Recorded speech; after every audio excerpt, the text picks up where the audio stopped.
Iya, Bapak. Kami ucapkan selamat datang dalam acara pembekalan sertifikasi kompetensi skema perancangan pemasaran online dan digital entrepreneur. Assalamualaikum warahmatullahi wabarakatuh. Shalom, Baik. Om Swastiastu, Namo Buddhaya, salam kebajikan dan salam sejahtera bagi kita semua. Yang terhormat, Profesor Dr. Istifada MSI CRA CMA selaku Dekan Fakultas Ekonomi dan Bisnis Universitas Jember. Yang saya hormati, Profesor Dr. Novi Puspitasari SEMM selaku Wakil Dekan 1 Fakultas Ekonomi dan Bisnis Universitas Jember. Yang saya hormati, Dr. Nining Ika Wahyuni SEMSC AK selaku Wakil Dekan 2 Fakultas Ekonomi dan Bisnis Universitas Jember. Yang saya hormati, Dr. Teguh Hadi Priyono SEMSI selaku Wakil Dekan 3 Fakultas Ekonomi dan Bisnis Universitas Jember. Yang saya hormati, Ibu Profesor Dr. Elo Sri Utami MSI selaku Ketua Jurusan Manajemen Fakultas Ekonomi dan Bisnis Universitas Jember. Yang saya hormati, Bapak Hoirul Saleh SEMSI selaku Kepala TUK Manajemen Bisnis Fakultas Ekonomi dan Bisnis Universitas Jember. Yang saya hormati, Profesor Dr. Bonaventura MSI selaku Direktur LSP MWPM. Yang saya hormati, Dr. Praptining Sukawati SHMSI selaku Fasilitator. Serta seluruh partisipan uji kompetensi yang berbahagia pada pagi hari ini. Yang saya hormati Pak Parjito. Yang saya hormati Pak Parjito Ya, terima selaku kasih. fasilitator. Puji syukur kita panjatkan kepada Tuhan Yang Maha Esa karena atas berkat rahmat dan karunia-Nya kita semua dapat hadir di acara ini dalam keadaan sehat walafiat. Tak lupa sholawat serta salam semoga tetap tercurahkan kepada junjungan kita Nabi Muhammad SAW. Baik, perkenalkan, saya Shivana Salsabila selaku Master of Ceremony yang akan memandu acara pada pagi hari ini. Sebelum memasuki acara, izinkan saya untuk membacakan susunan acara pada pagi hari ini. Yang pertama adalah pembukaan, kedua sambutan, dilanjutkan dengan dokumentasi bersama, lalu pre-assessment dan pengisian APL 1 dan 2, dan dilanjutkan dengan penutup. Baik, memasuki acara yang pertama yaitu pembukaan. Marilah kita buka acara pada pagi hari ini dengan bacaan basmalah bersama-sama. Bismillahirrahmanirrahim. Semoga acara ini dapat berjalan dengan lancar tanpa suatu halangan apapun. Amin. Acara yang selanjutnya adalah sambutan-sambutan. Sambutan yang pertama oleh Kepala TUK Manajemen Bisnis Fakultas Ekonomi dan Bisnis Universitas Jember. Kepada Bapak Hoirul Saleh SEMSI, kami persilakan.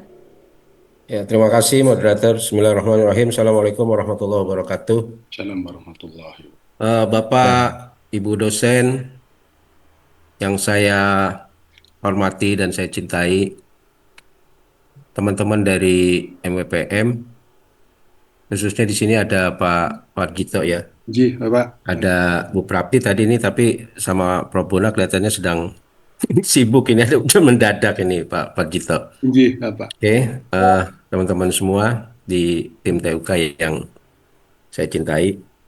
Mari sama-sama kita bersyukur dan mensyukuri atas segala nikmat, rasa nikmat karunia yang telah Allah anugerahkan kepada kita. Mudah-mudahan dengan selalu bersyukur dan mensyukuri, Allah senantiasa menambahkan nikmat-nikmatnya kepada kita semua. Amin, amin. Salawat salam kita aturkan kepada Rasulullah Muhammad ibn Abdillah. Mudah-mudahan selawat yang kita selalu sampaikan kepada beliau menjadi doa-doa kebaikan dalam kehidupan di alam fana ini. Amin, ya Allah. Ya Bapak Ibu sekalian yang berbahagia, pada hari ini kita berkumpul untuk melakukan pra-assessment uji kompetensi khususnya untuk dua skema. Jadi ada skema perancangan pemasaran online dan digital entrepreneur. Khusus untuk itu, untuk teman-teman yang dari Prodi nanti ada office administratif, kemudian ada administrasi pengelolaan keuangan dan digital marketing mungkin nanti akan diselesaikan langsung di Jogja begitu. Nah, hari ini nanti kita akan menjalani sebuah pra-assessment. Syukur-syukur nanti APL 0102-nya bisa sambil diisi. Kalau tidak selesai, nanti diselesaikan setelah acara ini. Kita masih ada waktu, nanti akan coba kita dampingi juga supaya proses-proses ini berjalan dengan lancar. Sehingga nanti di Jogja, itu rencananya kita tinggal uji kompetensi. Insya Allah di Kamis malam tanggal 16 sudah bisa selesai sebelum jam 9 malam. Jadi saya nanti ada yang mau refreshing malamnya masih mungkin ada waktu yang cukup gitu ya. Jadi nanti 2 hari di hari Jumat dan Sabtu kita akan explore untuk Dieng dan Jogja.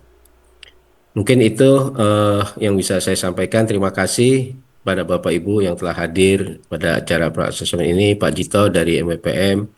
Mudah-mudahan ikhtiar-ikhtiar ini memberikan manfaat bagi kita dan bagi banyak orang lain, dan mudah-mudahan apa yang kita dilancarkan, disukseskan Allah Subhanahu wa taala. Lebih kurangnya saya mohon maaf. Itu yang bisa saya sampaikan. Bila taufiq wal hidayah. Assalamualaikum warahmatullahi wabarakatuh. Waalaikumsalam.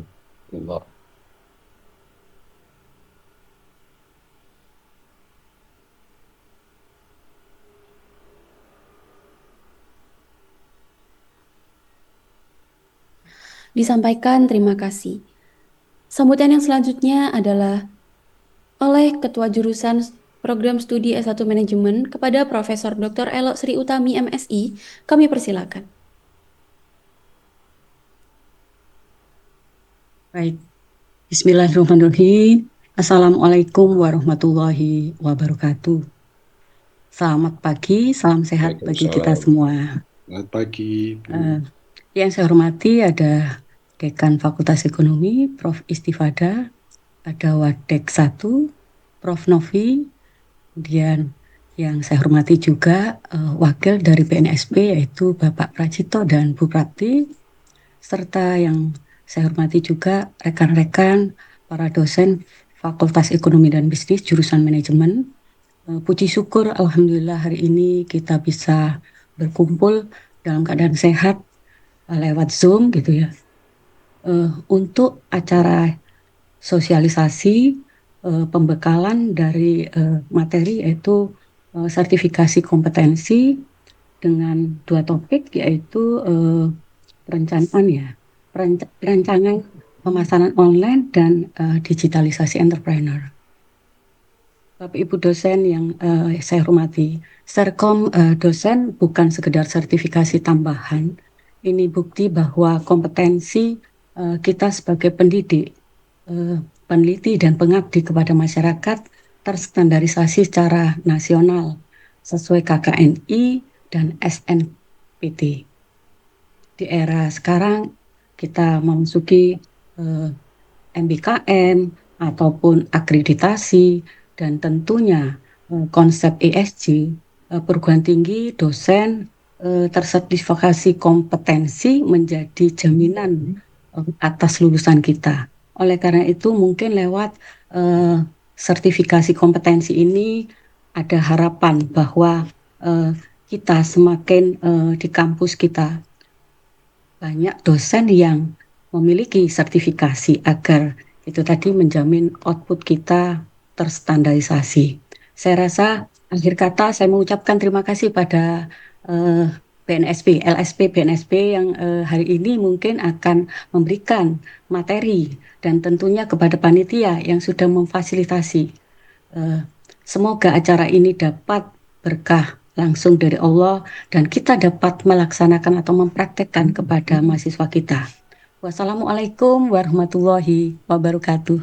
Waalaikumsalam. Waalaikumsalam warahmatullahi wabarakatuh. Disampaikan terima kasih. Yang selanjutnya adalah sesi dokumentasi. Untuk seluruh partisipan dimohon untuk menghidupkan kamera.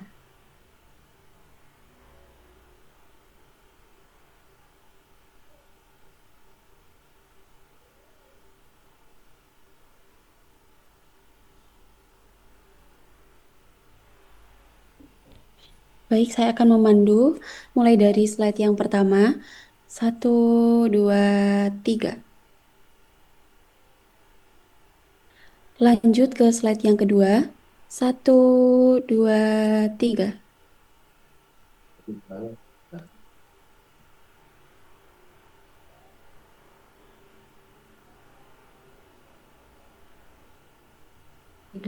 Baik, saya ulangi sekali lagi karena masih ada yang baru datang. Baik, saya hitung kembali. 1, 2, 3.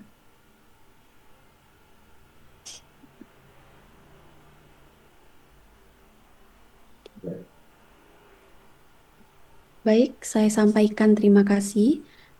Untuk acara yang selanjutnya adalah pre-assessment yang akan dipandu langsung oleh fasilitator yakni Dr. Andes Parjito MP. Kepada Bapak Parjito, kami persilakan untuk menyampaikan materi. Terima kasih. Bismillahirrahmanirrahim. Assalamualaikum warahmatullahi wabarakatuh. Waalaikumsalam warahmatullahi wabarakatuh. Selamat pagi dan salam sejahtera bagi kita semua. Selamat pagi.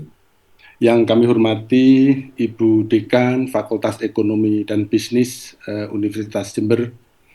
Yang kami hormati Ibu Wakil Dekan 1. Yang kami hormati Wakil Dekan 2. Yang kami hormati Wakil Dekan 3. Yang kami hormati Ibu Kajur Ekonomi dan Manajemen, dan ini yang sangat sering kami komunikasi, Bapak Kepala TUK Ekonomi dan Bisnis Fakultas Ekonomi Universitas Jember, Pak Choi.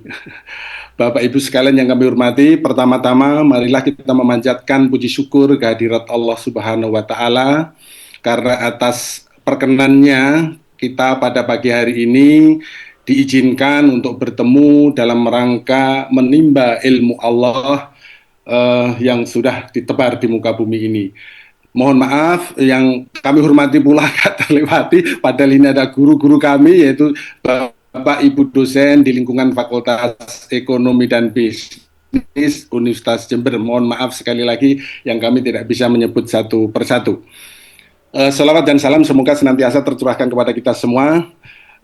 Bapak Ibu sekalian yang kami hormati,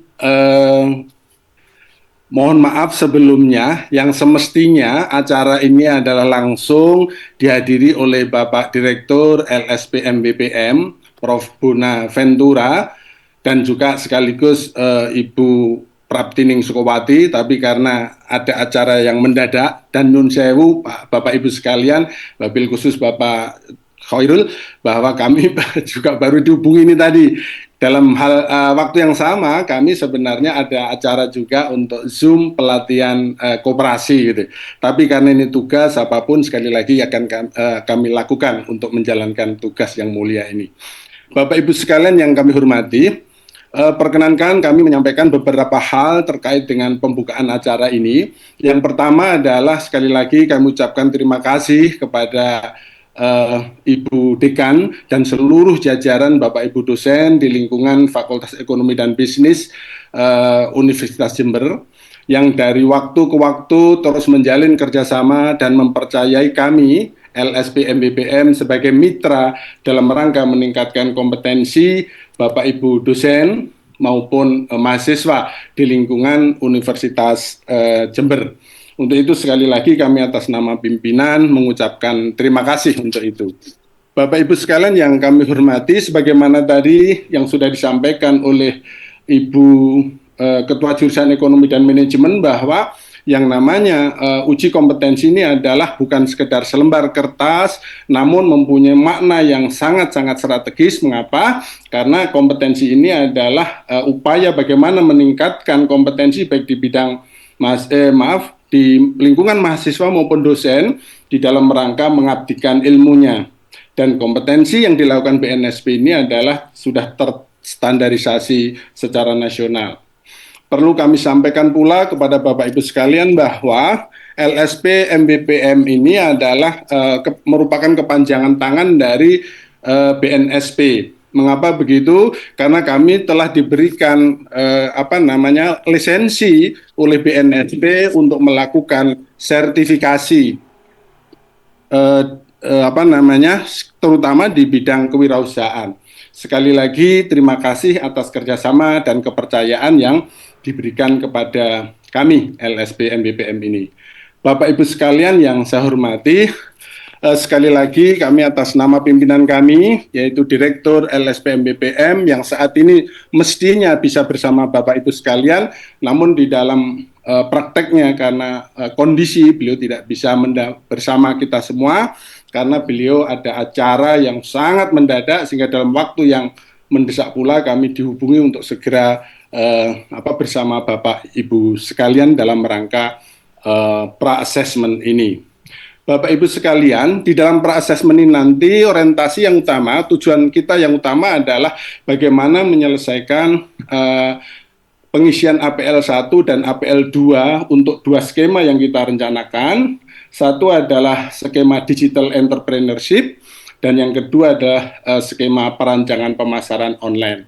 Nah, dengan pengisian APL 1 dan APL 2 bisa kita selesaikan pada hari ini, sehingga pada saat pelaksanaan uji kompetensi nanti atau sertifikasi kompetensi yang rencana dilakukan di Yogyakarta, mohon maaf kalau kami salah, tanggal 9 Juli 2026 ya Pak Khairul ya.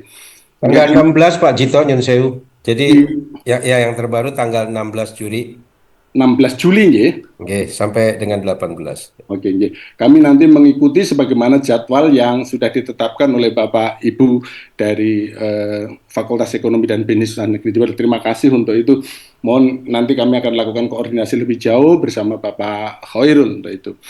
Bapak Ibu sekalian, demikian untuk acara pembukaan ini, dan sekali lagi kami atas nama pimpinan kami, Bapak Direktur, mohon maaf yang sebesar-besarnya dan sekali lagi mengucapkan terima kasih antar kerjasama yang sudah terjalin ini, dengan harapan kerjasama ini bisa kembali lagi kita jalin pada masa-masa yang akan datang. Demikian, terima kasih. Assalamualaikum warahmatullahi wabarakatuh. Waalaikumsalam warahmatullahi wabarakatuh. Monggo. Nyun Sewu Pak Jito, nanti untuk pengisian APL 0102, ini langsung Pak Jito yang memandu. Oh ngaten, nggih, matur nuwun ngaten nggih. Langsung ke pengisian APL 1, APL 2 nggih, Pak. Jadi biar cepat Bapak Ibu dosen bisa segera mengisi. Mungkin saya persilakan Pak Jito nggih untuk memandu Bapak Ibu dosen. Nggih, Bapak. Matur nuwun sangat nggih. Bapak Ibu sekalian, kita lanjutkan dengan pengisian APL 01 dan APL 02. Tentunya Bapak Ibu sekalian sudah sangat memahami apa itu APL 01 dan APL 02. Izin untuk sedikit menyampaikan, karena Bapak Ibu sekalian sebagian besar adalah, atau bahkan mungkin semuanya pun juga sudah menjadi asesor, sehingga sudah sangat paham apa itu APL 01, APL 02.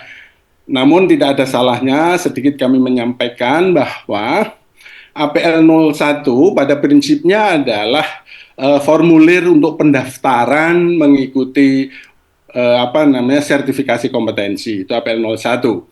Sehingga sebelum melakukan sertifikasi kompetensi atau uji kompetensi, tentunya asesi, nyun sewu kami sebut asesi sebagai peserta uji kompetensi, itu harus melalui pendaftaran dulu. Itu yang pertama, nanti APL 01, kemudian dilanjut pengisian APL 02. APL 02 pada intinya adalah asesmen mandiri.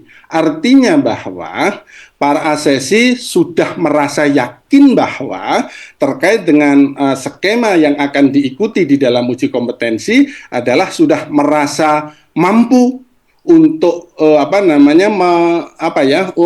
merasa mampu kompetensi-kompetensi itu, di mana di dalam satu skema itu nanti akan dibagi menjadi unit-unit kompetensi. Kembali lagi kami matur kepada Bapak Ibu sekalian, izin bahwa di dalam uji assessment nanti adalah intinya Bapak Ibu selaku asesi merasa sudah siap, merasa sudah kompeten sebelum nanti dilakukan uji kompetensi. Sehingga pernyataan assessment mandiri ini adalah pernyataan diri dari seorang asesi bahwa dia sudah menyatakan kompeten dalam bidang yang akan diikuti uji kompetensinya. Itu Bapak Ibu sekalian sebagai sedikit pengantar tentunya APL 01 dan APL 02. Dan kami yakin sekali lagi Bapak Ibu adalah sudah sangat memahami apa itu APL 01 dan APL 02. Monggo kita coba buka bersama yang kalau tidak salah form APL 01 02 sudah kami kirim pada saat kami sowan ke Jember saat itu. Kami sudah aturkan ke Pak Khairul saat itu. Monggo kita mulai untuk pengisian APL 01. Mohon izin untuk share materi Bapak Ibu sekalian.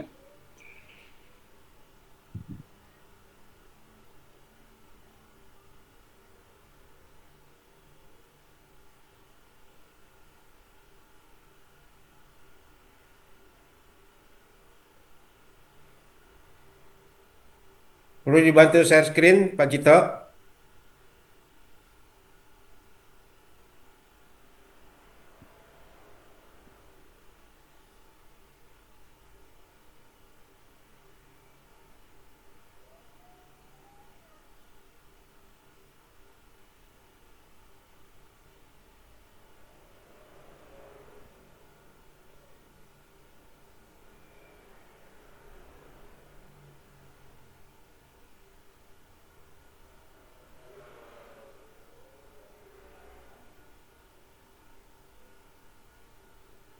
Recording in progress.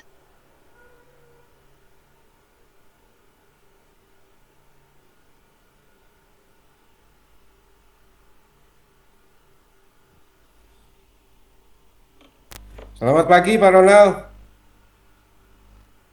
Siap Pak Coy, selamat pagi. Selamat pagi semuanya. Pak Mohon Ronald, maaf. iya. Ya, siap-siap. Tadi ini iya koordinasi ini dengan teman-teman di MWPM ini kelihatannya Pak Bona, Bu Prapti kok ada anu mendadak. Ya, siap. Pak Ronald barusan sudah dikonfirmasi ya dengan Bu Prapti ya. Sudah Pak. J. Ini kan teman-teman pra-assessment untuk ngisi APL 0102 nih Pak Ronald. Ya, siap Pak. Ya, Barusan ya. ada Pak Jito, ya terus gitu. Ya, ya. Terus apa namanya? Ini apakah Pak Ronald yang akan menyampaikan untuk ininya Iya Pak. APL 0102 untuk pendampingan Yes. karena Bu Prapti barusan konfirmasi ke saya. Mhm. Iya, iya betul Oke, Pak. Iya, siap iya, Pak iya. Ronald. Terima kasih Pak Ronald. Sama-sama Pak. Siap. Terima kasih. Selamat pagi.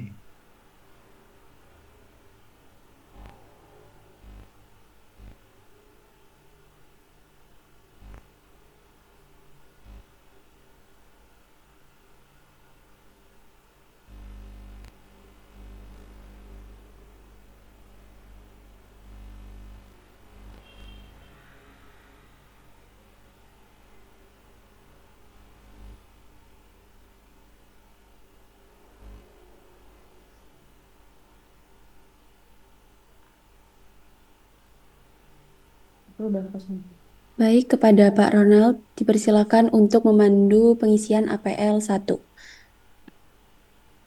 Oke, terima kasih. Mungkin sebelum untuk pengisian, saya akan memberikan beberapa eh, pembekalan terkait dengan kegiatan asesmen. Jadi saya akan memberikan pembekalan tentang berkaitan dengan pra-asesmen ya, sebelum kita mengisi APL 1 dan APL 2. Mohon izin Pak Choi dan sebagainya. Silakan Pak Ronald. Ya, terima kasih. Saya siapkan dulu.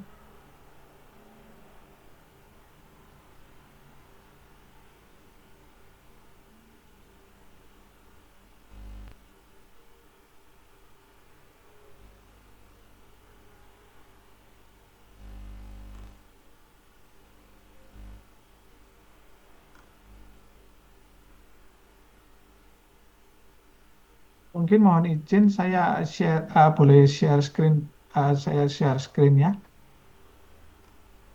Mohon izin. Si Pak Ronald yang bukan.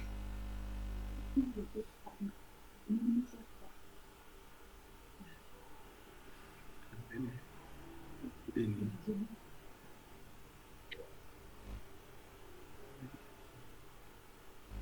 Mohon izin Pak Jito, saya share screen dulu. Iya, Mungkin iya, itu iya, bisa. sekedar. J. J.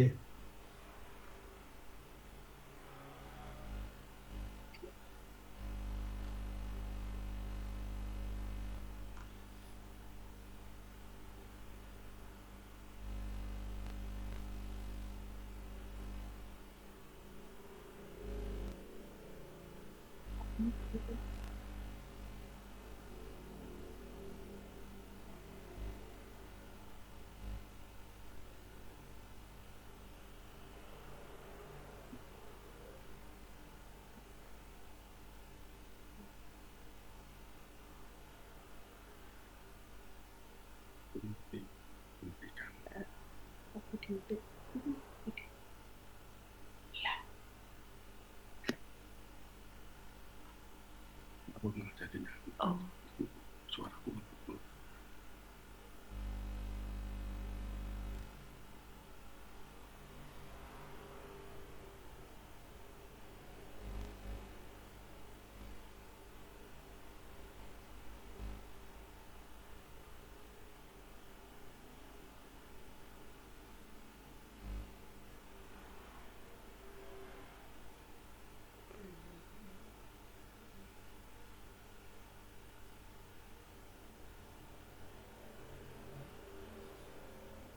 Nggih, monggo Pak Ronald. Ya, tolong di unshare dulu Pak, yang punyanya Bapak. Yang FPL 01-nya mohon ditutup dulu. Nggih.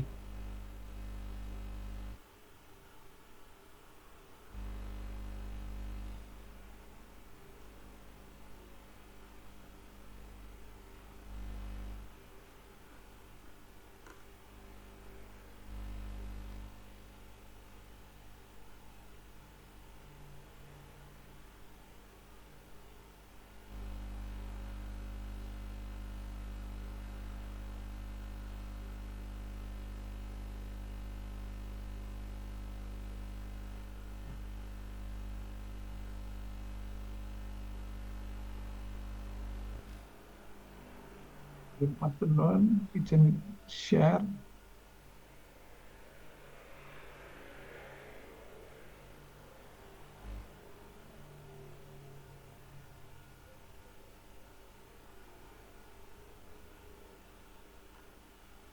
Oke, mohon izin. Apakah sudah terlihat untuk materi pra-asesmennya?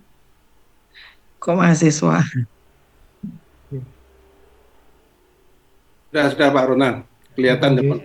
oke, siap-siap. Oke, selamat pagi semuanya, Bapak Ibu, dan juga seluruh peserta asesmen yang akan mengikuti kegiatan asesmennya. Eh, saya ditugaskan untuk menyampaikan materi pra-asesmen pada hari ini. Perkenalkan, nama saya adalah Ronald David Markus, Eskom Mkom, di mana saya akan membawakan pra-asesmen mengenai digital entrepreneurship, yaitu kewirausahaan digital. Dan ini memang adalah materi yang harus disampaikan di awal dari seluruh kegiatan asesmen. Oleh sebab itu disebut sebagai pra-asesmen. Tujuan dari materi ini disampaikan adalah memberikan pengertian bagi seluruh peserta asesmen atau seluruh asesi untuk memahami apa kepentingan dari sertifikasi ini, apa dasar hukumnya, dan apa nanti efeknya bagi asesi saat sudah menerima sertifikat. Oke.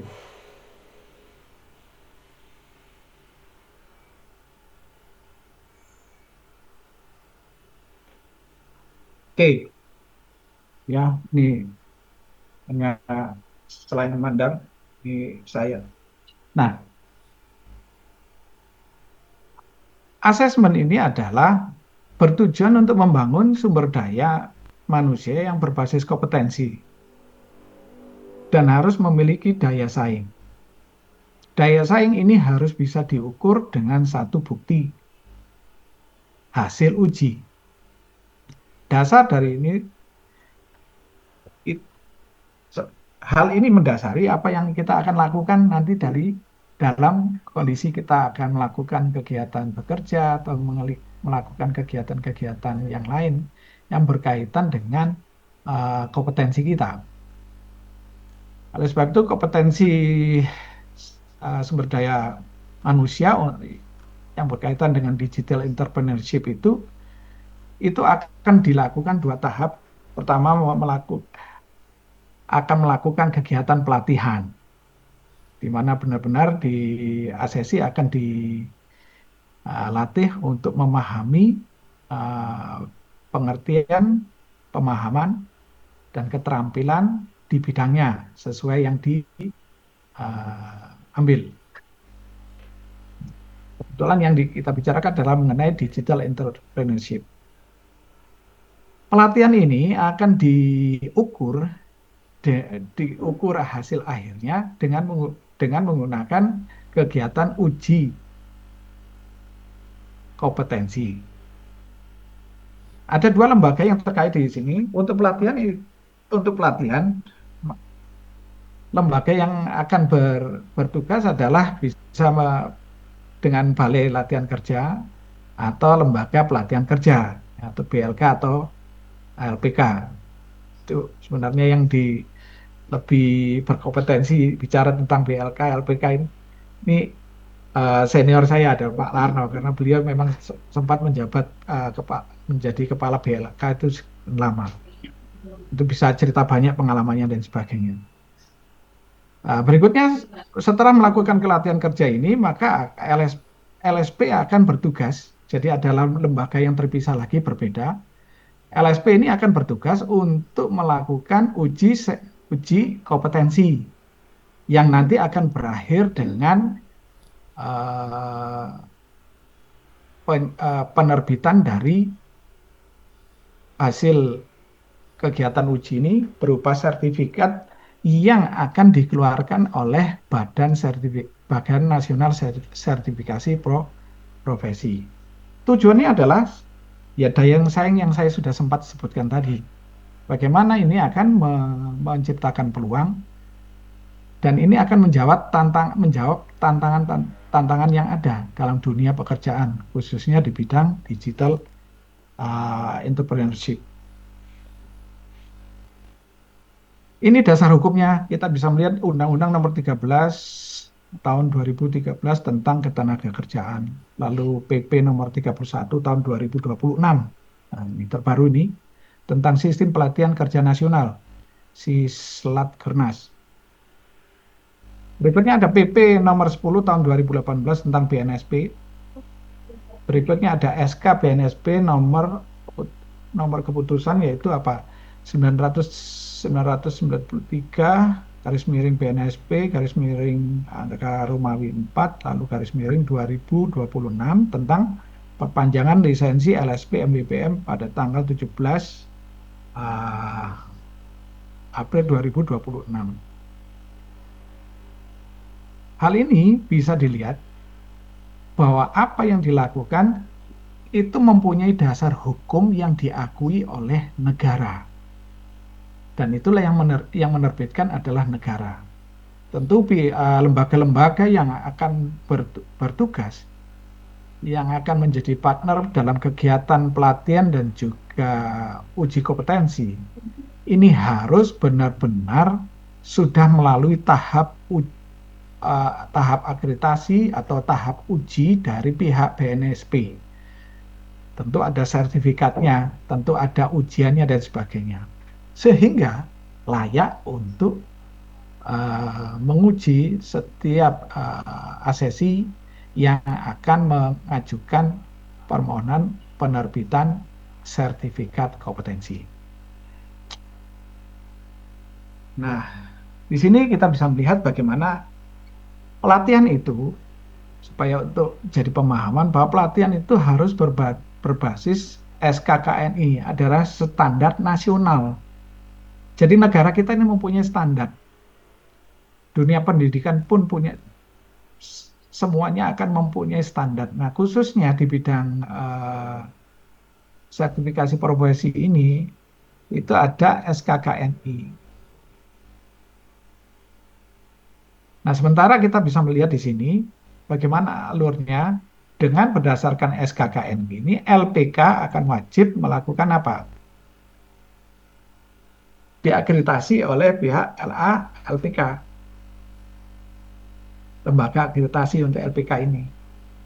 Setelah ini dilakukan, maka lembaga pelatihan ini akan menerbitkan sertifikat pelatihan yang menerbitkan LPK atau lembaga lain. Nah, baru dari situ sertifikat kompetensi ini diajukan oleh BNSP untuk diterbitkan, dicatatkan secara nasional. Jadi tidak bisa dikeluarkan hanya sendiri-sendiri, tetapi harus diakui oleh Badan Nasional Sertifikasi Profesi di sini. Nah, di sini untuk skema digital entrepreneur kita bisa melihat bahwa memiliki ada 10 unit kompetensi. Ya, unit kompetensi ada 10 unit, yaitu unit kompetensinya dan melakukan survei pasar atas suatu produk. Misalnya seperti itu. Dengan kode unit seperti ini. Ya. Jadi sebenarnya dalam satu skema itu ada beberapa unit kompetensi. Nah, salah satunya melakukan survei pasar atas satu produk, sebagainya. Nah, ada nomor kode unitnya. Nomor kode unit inilah ini yang tercatat di dalam SKKNI tadi, standar kompetensi nasional itu. Lalu ada elemen kompetensi, yaitu menyiapkan pelaksanaan survei. Lalu kita akan melihat adanya apa? Kriteria KUK, itu kriteria unjuk kerja, pengetahuan dasar, masalah yang akan survei, dan lain sebagainya. Itu nanti yang kita akan lihat di dalam kegiatan asesmen itu. Jadi masing-masing asesi itu akan diuji berdasarkan standar yang ada. Untuk diketahui, seringkali paradigma uji itu akan selalu dipahami sebagai sesuatu yang menakutkan dan sebagainya dan sebagainya.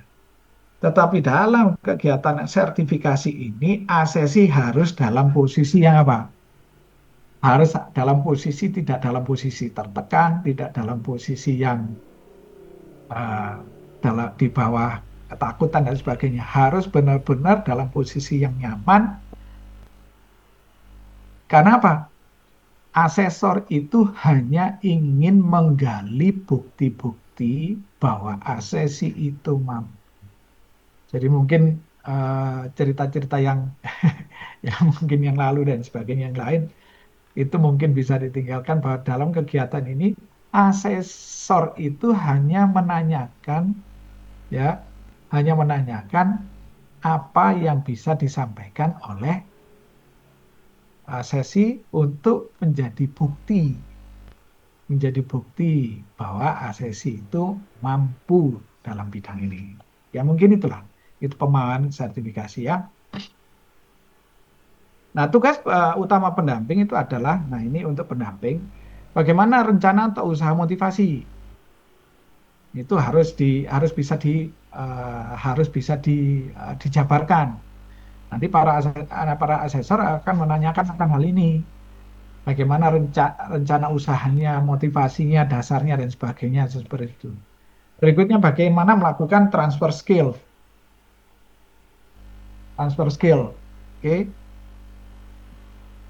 Dan bisa dilanjutkan bagaimana dengan pemodelan, lalu dilanjutkan dengan pemasaran. Jadi, ya inilah yang seharusnya kita tahu alur-alurnya seperti ini. Saya tidak dalam posisi sedang mengajarkan sesuatu, tetapi dalam pra-assessment ini hanya memberikan refreshing atau penyegaran kembali bagi calon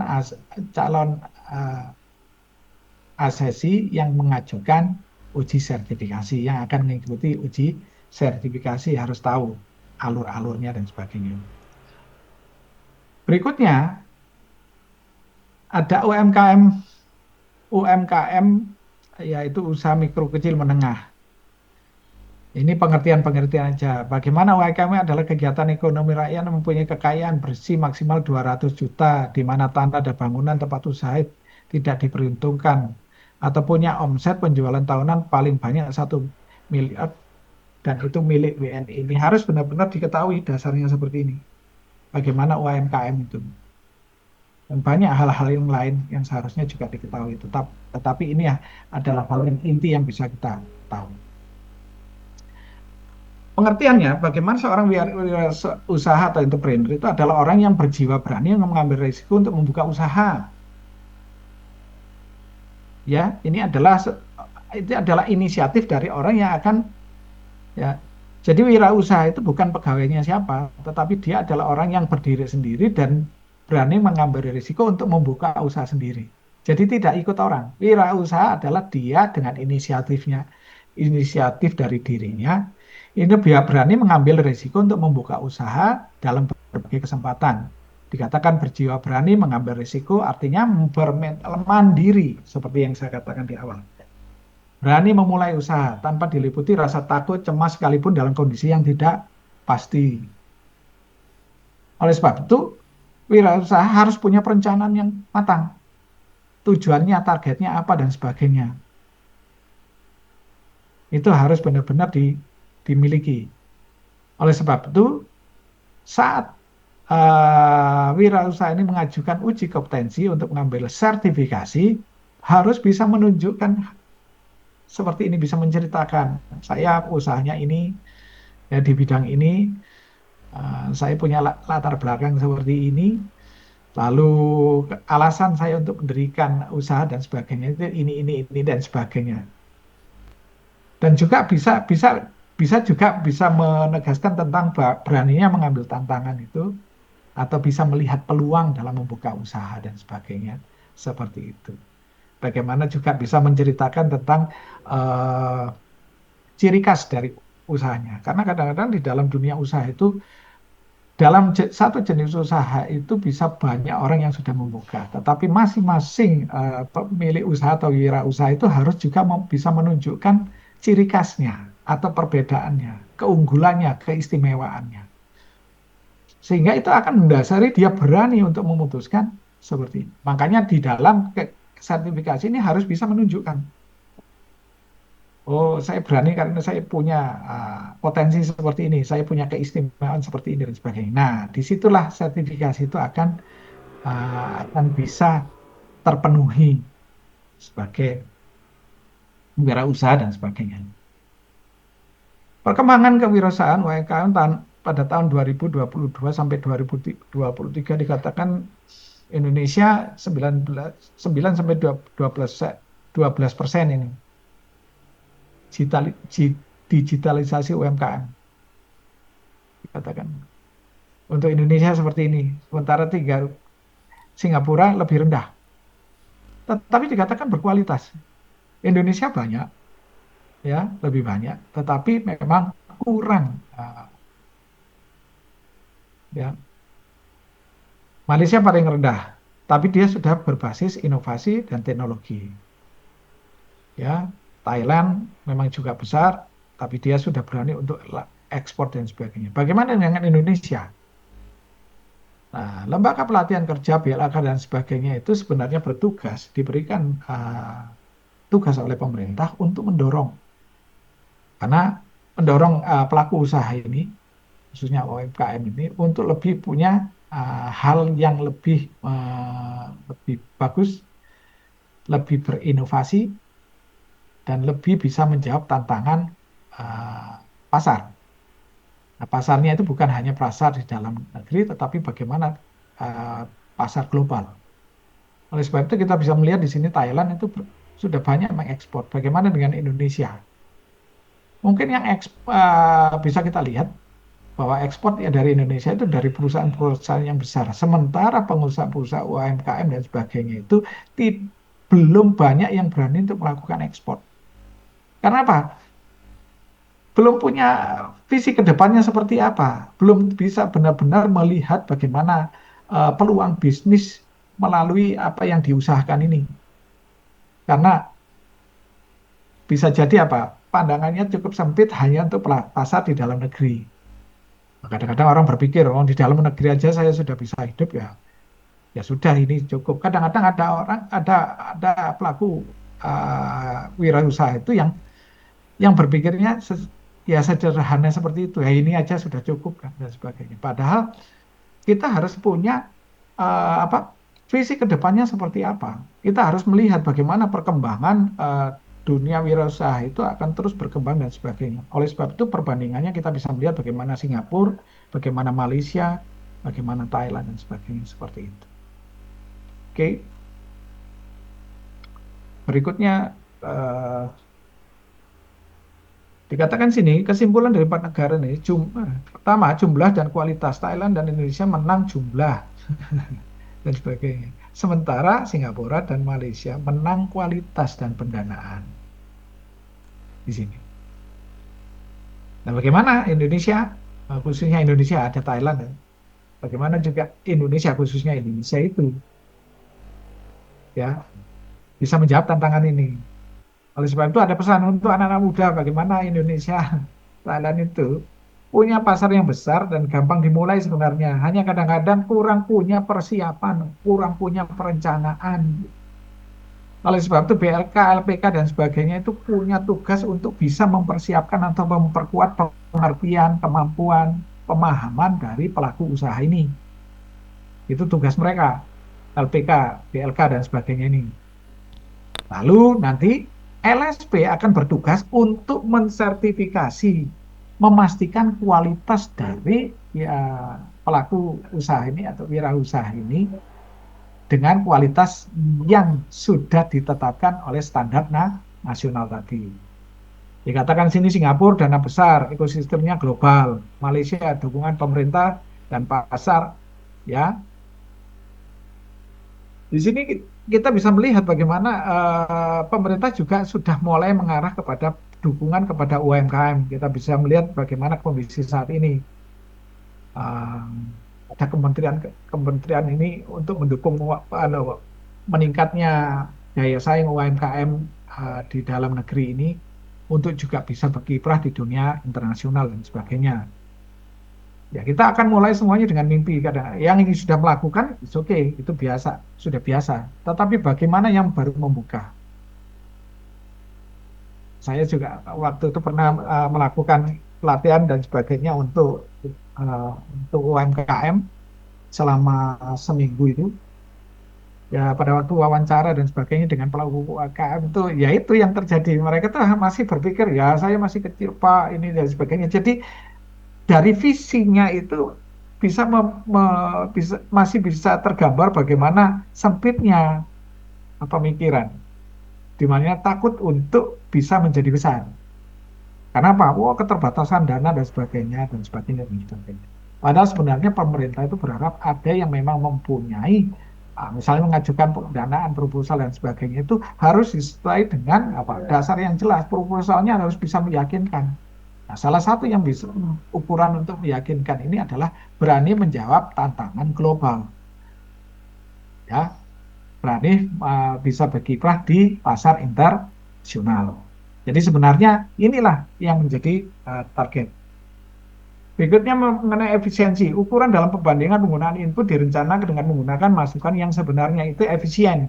Lalu efektif ukuran dalam membandingkan realisasi target dan tercapainya. Jadi ya kita harus tahu, ini saya mengingatkan, saya tidak perlu kayak seperti kuliah lagi, tapi mengingatkan bagaimana nilai-nilai produktif itu adalah berdasarkan efisiensi, bagaimana efektivitas, dan bagaimana ujung-ujungnya adalah kualitas seperti itu. Lalu bagaimana dengan kompetensi? Ya ini adalah satu lingkaran yang tidak bisa putus, ya kan? Bagaimana kalau misalnya kita mulai dari perilaku itu akan didasarkan adalah pengalaman kerja. Pengalaman kerja itu didasari dengan pengetahuan. Bagaimana pengetahuan itu akan mendukung skill. Dan ini satu alur atau circle yang memang tidak bisa putus karena ini saling terkait. Ya. Nah, kalau saya agak melenceng sedikit ya, kalau di dunia pendidikan dan sebagainya, atau ya secara umum sebenarnya, ada dua sisi yang harus dipenuhi di dalam diri manusia. Ada hard skill, ada soft skill. Apalagi di dunia kerja saat ini.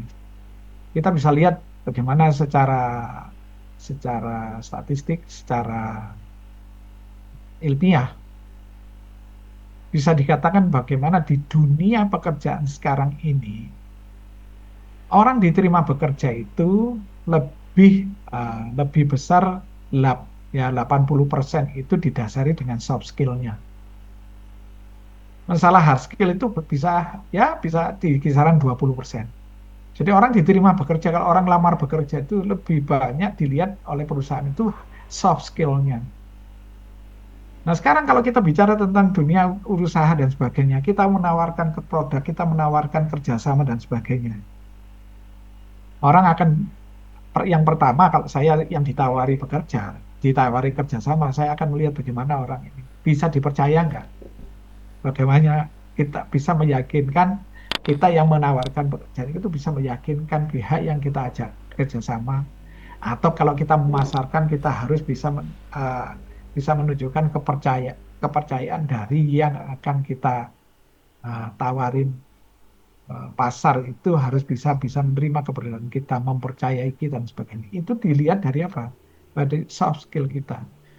Makanya di sini skill, perilaku, pengalaman kerja, pengetahuan itu harus menjadi satu kesatuan di dalam pelaku usaha UMKM dan sebagainya. Berikutnya. Nah, dalam kegiatan kita ini ya, kita harus melakukan satu rangkaian kegiatan di mana itu akan diawali dengan pelatihan. Setelah pelatihan, ya tentu itu misalnya di sekolah dan sebagainya, atau di BLK dan sebagainya, pelatihan sudah dilakukan. Jika sudah dilakukan, maka akan melakukan apa? Melakukan sesi pra-assessment. Nah, ini yang saya sudah lakukan ini, untuk memberikan pembekalan ya, dan sebagainya. Lalu melakukan pengisian APL 01 dan juga APL 02 itu yang nanti akan dilakukan. Lalu ada uji sertifikasi MK atau wawancara. Nah, tentu dengan berbagai metode. Secara umum, ini secara umum, sertifikasi ada 2.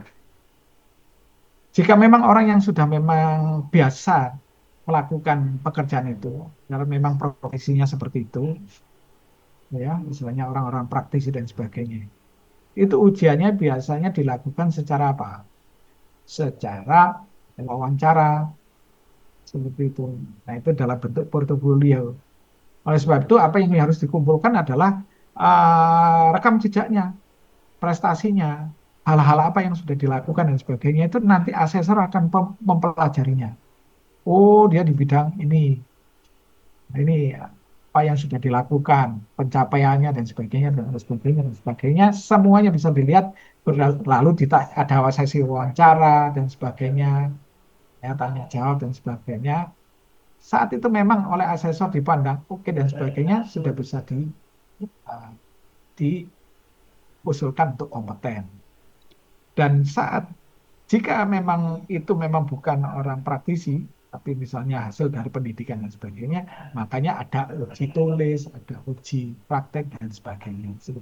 Secara umum ada 2 itu, ya, baik itu untuk yang praktisi yang sudah memang bekerja, sudah memang berprofesi di bidang itu, atau memang ada yang hasil dari pelatihan dan sebagainya, tapi baru akan merintis melakukan usaha seperti itu. Oke.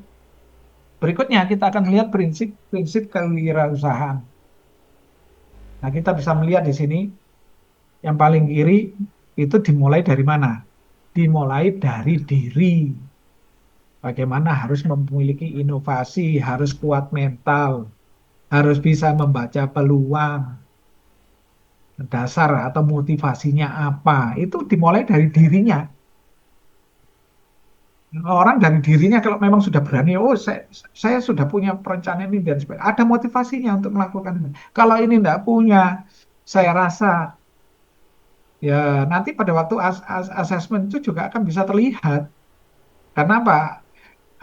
Dalam kegiatan asesmen itu ada indikator-indikator yang harus dicapai, harus dipenuhi untuk dianggap kompeten. Seperti itu. Jadi kembali dari dirinya, dari orangnya itu harus sudah siap dan sebagainya.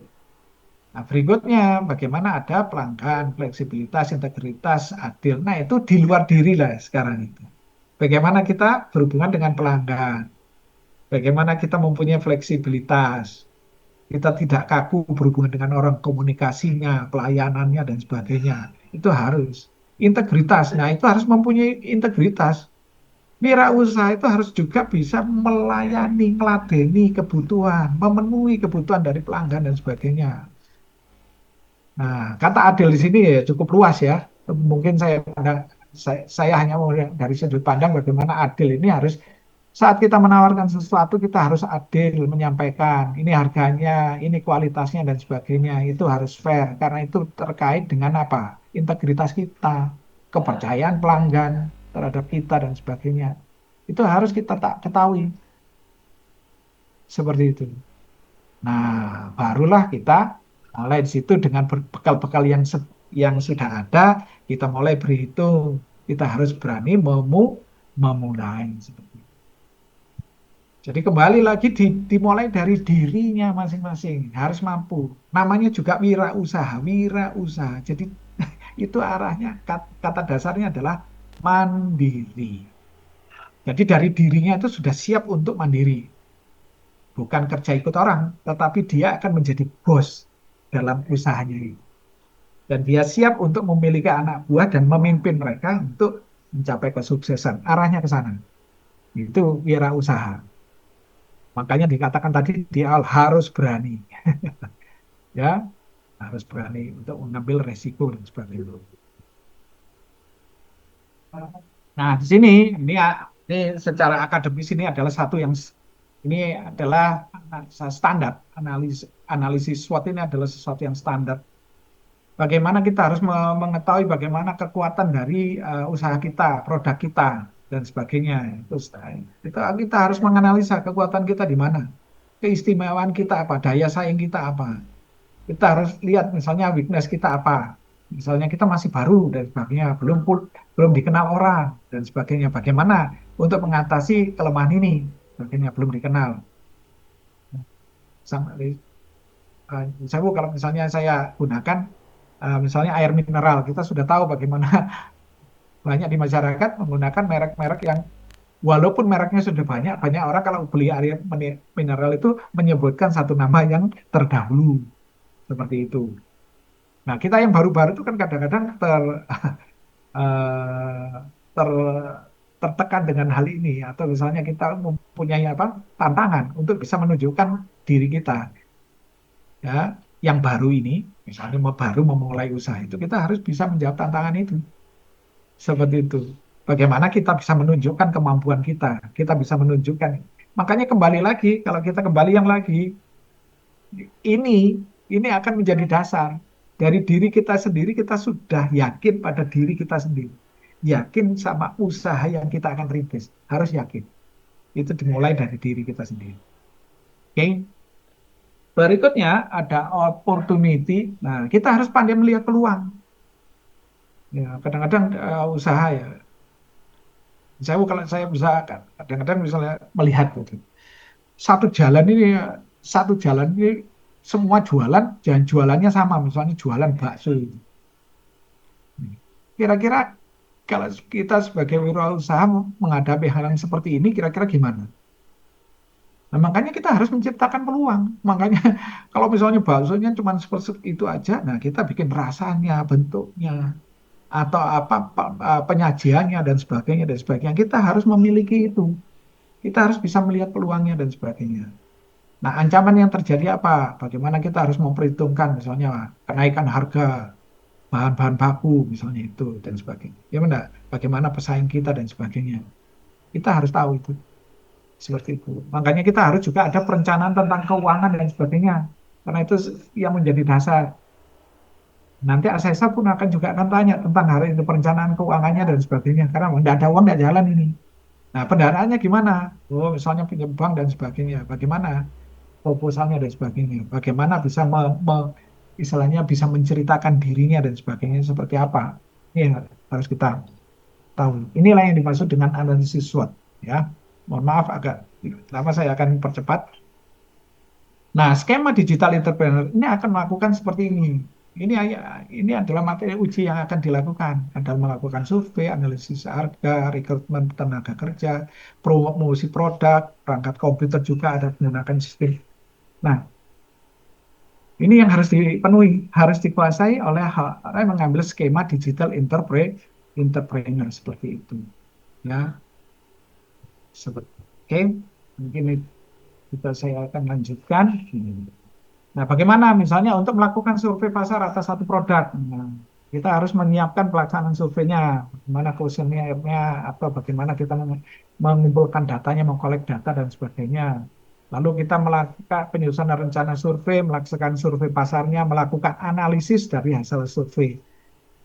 Analisis data hasil survei itu akan bisa berdaya guna jika apa?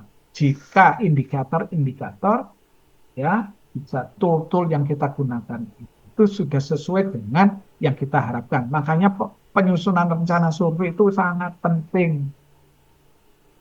Kadang-kadang orang itu terlalu meremehkan hal ini. Padahal hasil semuanya dimulai dari satu. Ya, langkah pertama itu yang harus makanya untuk menyiapkan pelaksanaan survei ini kita harus benar-benar mengetahui detail-detail langkah yang harus kita lakukan. Ini. Oke. Nah, ini misalnya melakukan analisis harga pokok harga pulang pokok. Nah, elemennya adalah menyiapkan analisis harga pulang pokok. Ya, bagaimana yang harus kita persiapkan ini detailnya adalah biayanya tetap dihitung. Ini seperti yang saya katakan tadi, keuangan dan sebagainya. Biaya tidak tetap dihitung jika harga jual produk setiap unit, harga pulang pokok dianalisis. Saya rasa Anda yang siap untuk uji kompetensi harus tahu. Ini hanya mengingatkan lagi, refresh lagi dan sebagainya. Oke, ini yang nanti akan ditanyakan, misalnya yang akan diujikan di dalam kegiatan asesmen itu. Lalu bagaimana melaksanakan prinsip kewirausahaan? Ya, melakukan rekrutmen tenaga kerja ini harus bisa benar-benar mengetahui bagaimana prinsip kewirausahaan dalam mengambil keputusan, lalu hasil kinerja dan juga dampak penerapan evaluasi. Ini harus benar-benar diketahui. Bagaimana kita merekrutmen tenaga kerja ini? Apakah langsung kita mengambil banyak? Apakah kita ini mempunyai mempunyai planning jumlah awalnya berapa, nanti akan dikembangkan berapa. Jadi di awal seberapa besar usaha kita ini. Dari situ kita akan melihat bagaimana kebutuhan tenaga kerjanya untuk membantu dalam kegiatan usaha ini. Berikutnya kita akan melihat bagaimana rekrutmen tenaga kerjanya, ya. Ya, ini sama ini secara umum sama. Bagaimana kita memperhatikan kemampuannya dan sebagainya, apakah sesuai dengan apa yang kita butuhkan, ya. Kita usahanya apa, pemahaman dia tentang usaha itu gimana, apakah dia memang benar-benar mampu untuk bisa mendukung, posisinya di mana, bisa menjadi koordinator, menjadi pemimpin, atau dia hanya ya pendukung saja dan sebagainya. Kita harus tahu menempatkan tenaga kerja itu di situ, ya. Jadi bagaimana kita melaksanakan rekrutmen itu. Kalau di perusahaan itu HRD ya. Tapi kalau wirausaha, nah ini pemilik wirausaha yang harus bisa menentukan tenaga kerja yang bisa diterima untuk mendukung kegiatan usaha kita yang akan kita jalankan. Nah itu bagaimana, ini adalah diskusinya bagaimana cara saudara mengelola waktu. Nah ini ya. Lalu pentingnya SDM menjadi petugas riset pasar, bagaimana cara mengelola data yang baik, apa saja yang saudara ketahui tentang beberapa kegiatan digital entrepreneur, bagaimana cara memelihara database. Ini adalah pertanyaan-pertanyaan yang nanti akan disampaikan. Ya ini misalnya ya bocoran lah, bisa disampaikan seperti itu, ya. Bisa diketahui lah di awal ini supaya nanti pada waktu assessment juga melakukan kegiatan asesmen sudah tahu ya. Berikutnya melakukan promosi satu produk itu bagaimana menyiapkan pelaksanaan promosi, di mana kegiatan detailnya adalah melakukan promosi produk, pelaporan pelaksanaan promosi, melakukan evaluasi. Nah, yang sering juga ditanyakan adalah melakukan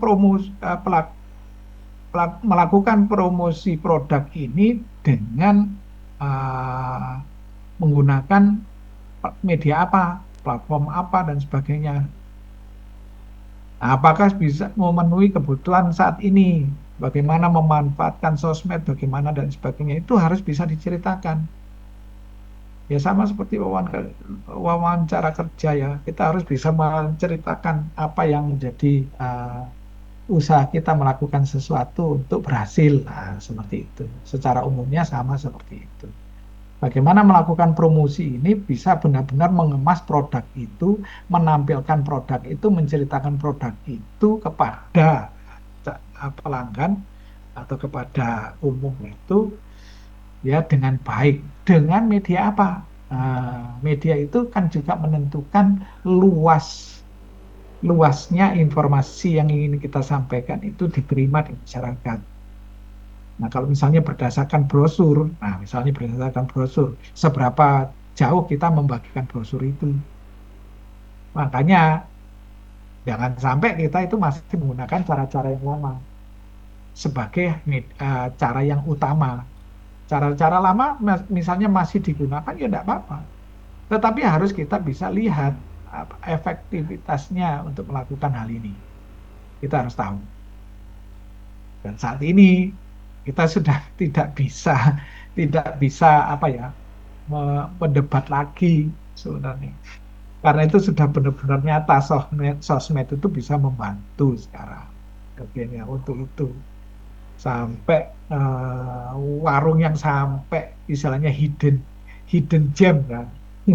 Warung yang tersembunyi aja bisa dikunjungi orang itu sampai bisa tahu, sampai kayak istilahnya oh tempat yang sudah nyempit seperti ini, tempat yang terpencil seperti ini orang bisa tahu. Karena apa ya? Dari sosmed ini dan sebagainya.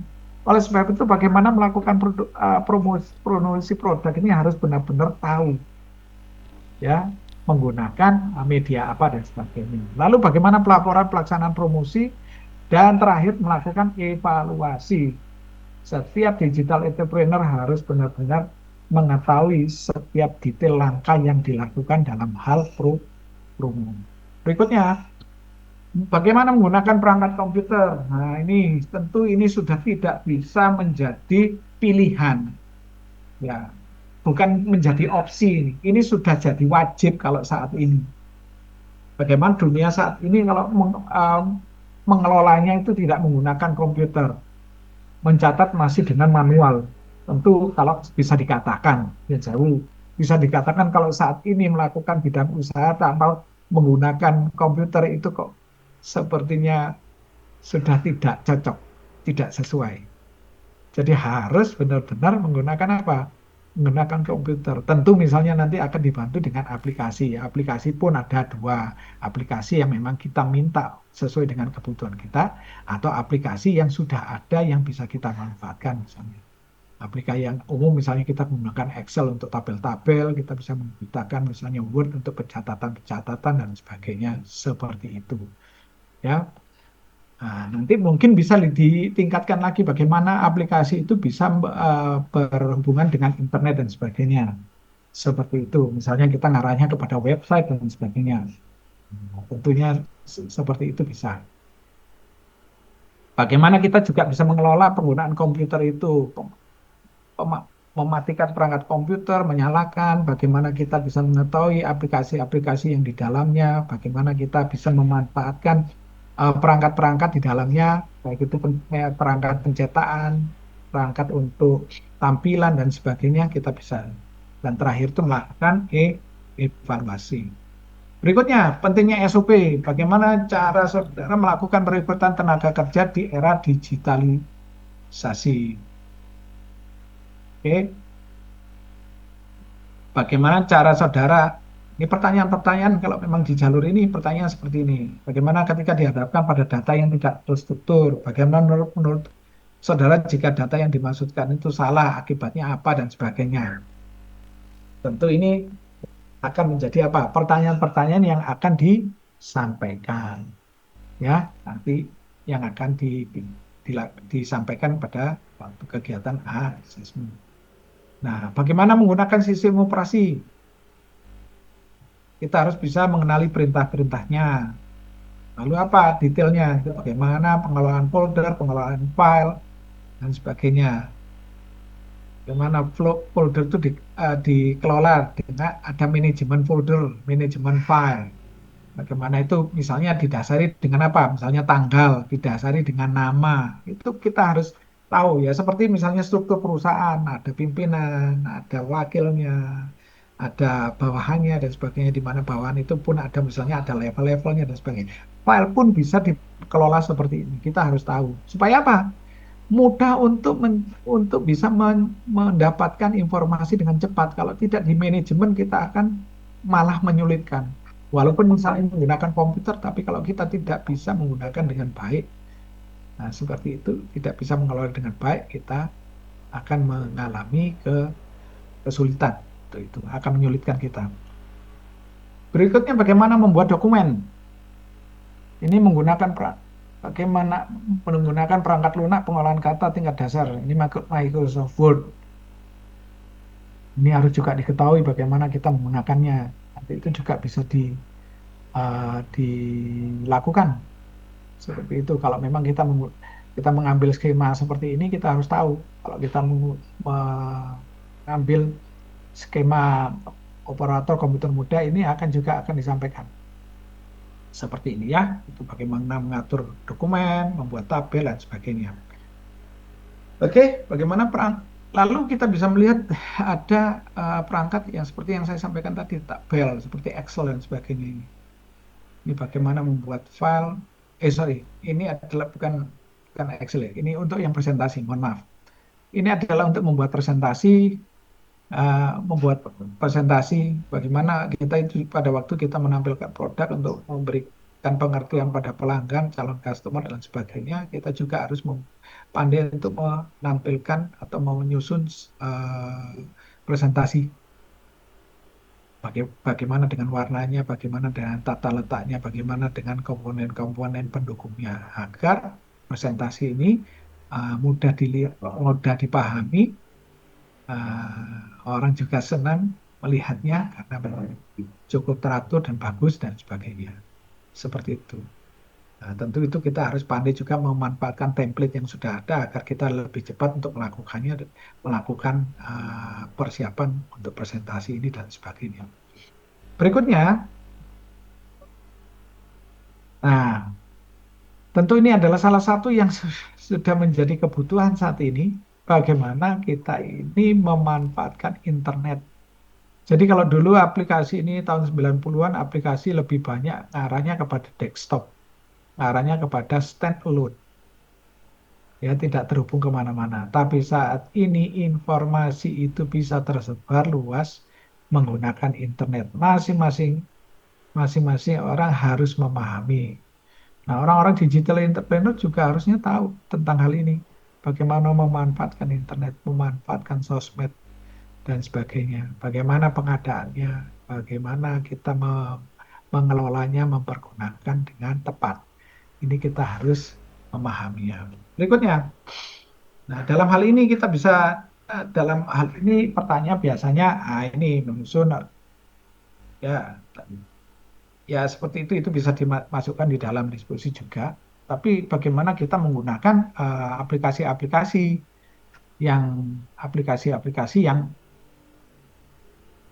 bisa mendukung kita, ya, baik itu kita menggunakan Word, PowerPoint, Excel dan sebagainya.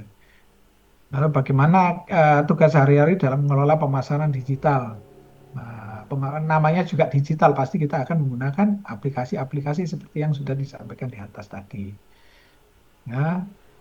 Nah, bagaimana juga pendekatan calon tenaga kerja yang belum memahami tentang digital entrepreneur ini. Ini harus benar-benar diberikan pemahaman yang kuat. Karena saat ini, apalagi kalau berkaitan dengan digital entrepreneur itu akan terkait dengan dunia IT, akan bicara tentang komputer, akan bicara tentang aplikasi, akan bicara juga tentang internet. Itu sudah tidak bisa menjadi menjadi tawar-menawar lagi, karena itu bisa menjadi sesuatu yang wajib dipahami kalau mau menjawab tantangan global saat ini, seperti itu ya. Ini seperti yang saya sudah sempat sampaikan tadi, bagaimana menggunakan aplikasi media sosial ini secara umum juga sama ya, bagaimana mengelola akun di media sosial, bagaimana mengirimkan informasinya, lalu terakhir akan selalu diakhiri dengan evaluasi, karena evaluasi itu akan terkait dengan pencapaian atau hasil akhirnya, berhasil atau tidak, bisa atau tidak, dan sebagainya, itu akan berakhir seperti itu. Oke. Nah, bagaimana menginputkan data dalam sebuah komputer dan sebagainya. Nah, kalau di dunia komputer itu memang ada yang disebut sebagai interface. Interface itu adalah penghubung kita dengan sistem komputer. Nah, aplikasi seperti yang saya sebutkan tadi, ada aplikasi yang bisa kita pesan sendiri, kita meminta kepada programmer untuk membuatkan aplikasi untuk kita sesuai dengan kepentingan kita, sesuai dengan alur usaha kita dan sebagainya. Tapi bisa juga kita memanfaatkan yang kita bicarakan tadi, ada Microsoft Word, ada Excel, ada PowerPoint, lalu nanti didukung dengan internet. Nah, untuk diketahui sekarang kalau kita bisa kembangkan, kita bisa memanfaatkan apa yang disediakan oleh Google. Itu yang dikenal sebagai Google Apps. Jadi aplikasi-aplikasi yang dimiliki oleh Google. Dan 3 tadi itu dimiliki oleh Google. Ada yang word processing, ada yang spreadsheet, ada yang untuk presentation. Itu ada yang dimiliki oleh Google. Jadi ya saya rasa itu harus juga dipahami. Google juga menyediakan untuk hal itu. Oke. Nah, terakhir berikutnya, sorry, ini ada 2 terakhir dari slide kita. Itu memastikan validitas datanya, di mana ini mengidentifikasi substansi data yang dimasukkan. Ya, data itu harus benar-benar sesuai dengan apa yang dibutuhkan. Ya, jangan sampai datanya tidak sesuai dengan apa yang menjadi kebutuhan. Berikutnya identifikasi referensi dari data yang dimasukkan.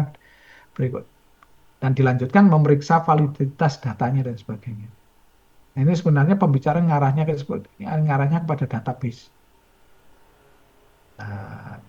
Pengelola database atau perancang database itu akan merancang bagaimana data-data yang dimasukkan itu pasti ada dinormalisasi. Salah satu bentuk normalisasi adalah bagaimana menghilangkan data yang double dan sebagainya, data yang sama dan sebagainya, yang akan mengganggu hasil akhirnya dan sebagainya. Makanya yang diakhiri adalah pemutakhiran data. Bahwa walaupun datanya sudah bagus, sudah valid dan sebagainya, tetapi itu harus butuh untuk harus diupdate, harus diperbarui dan sebagainya. Ya, contohnya misalnya umur itu kan akan berubah dan sebagainya. Nah, makanya di sistem komputer itu ada sistem tanggal di mana dia akan berubah terus, sehingga pada waktu kita baca 1 tahun kemudian data umurnya akan bertambah otomatis. Makanya sistem ini yang akan membantu kita untuk lebih valid untuk menyampaikan data atau menampilkan data. Nah, ini bagian dari database sebenarnya. Untuk validitas data dan sebagainya itu sebenarnya teknologi database saat ini sudah bisa membantu kita agar data itu bisa benar-benar terkelola dengan baik, ditampilkan dengan baik, ya, agar itu bisa benar menjadi dasar pengambilan keputusan atau menjadi informasi yang tepat, ya. Oke, berikutnya kita akan sudah selesai untuk asesmennya, kita bisa melakukan kegiatan akan stop share-nya. Kita akan bisa melanjutkan untuk pengisian APL1 dan PL2. Pak Cito bisa ditampilkan lagi, Cito. Gitu.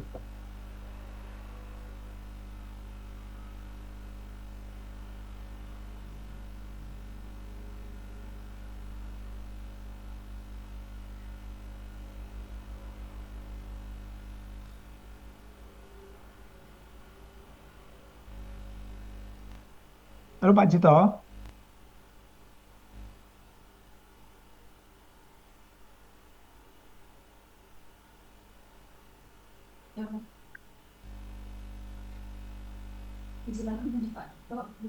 Pak Jito masih Ya, di ruang Zoom? Pak Cito bisa ditampilkan lagi untuk APL1. Pengisian. Matur nuwun. Ronald sampun. Sampun Pak. Mohon maaf tadi di Mboten. yang lain jumlah lain. Monggo. Nah, ini untuk pengisian APL1. Ini bisa dibesarkan Pak Cito. Mungkin yang di bawah itu Pak Cito. Untuk yang di bawah itu Pak, ada plus minus yang di bawah itu bisa untuk penampilan yang lebih besar sedikit lagi. supaya lebih jelas.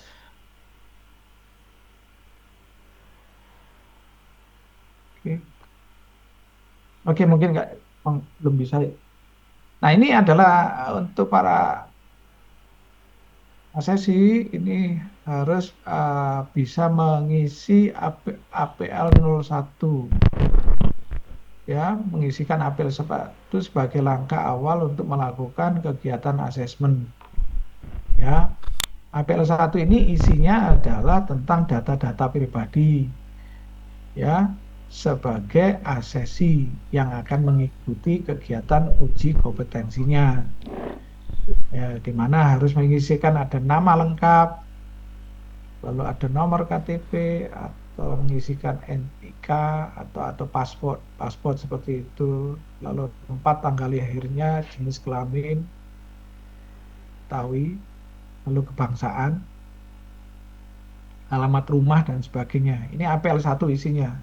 Lalu agak bisa lihat yang agak bawah untuk data pekerjaan sekarang. Nah, di sini ini bisa dilihat kalau nama institusi. Ini ada dua, ada pilihannya, ada nama institusi atau perusahaan.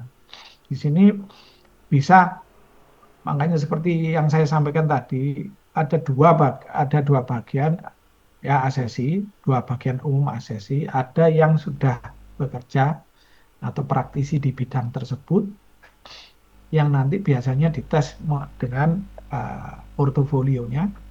Makanya itu juga harus disampaikan di situ pendukungnya. Lalu kalau memang itu hasil dari pendidikan seperti pelatihan dan sebagainya,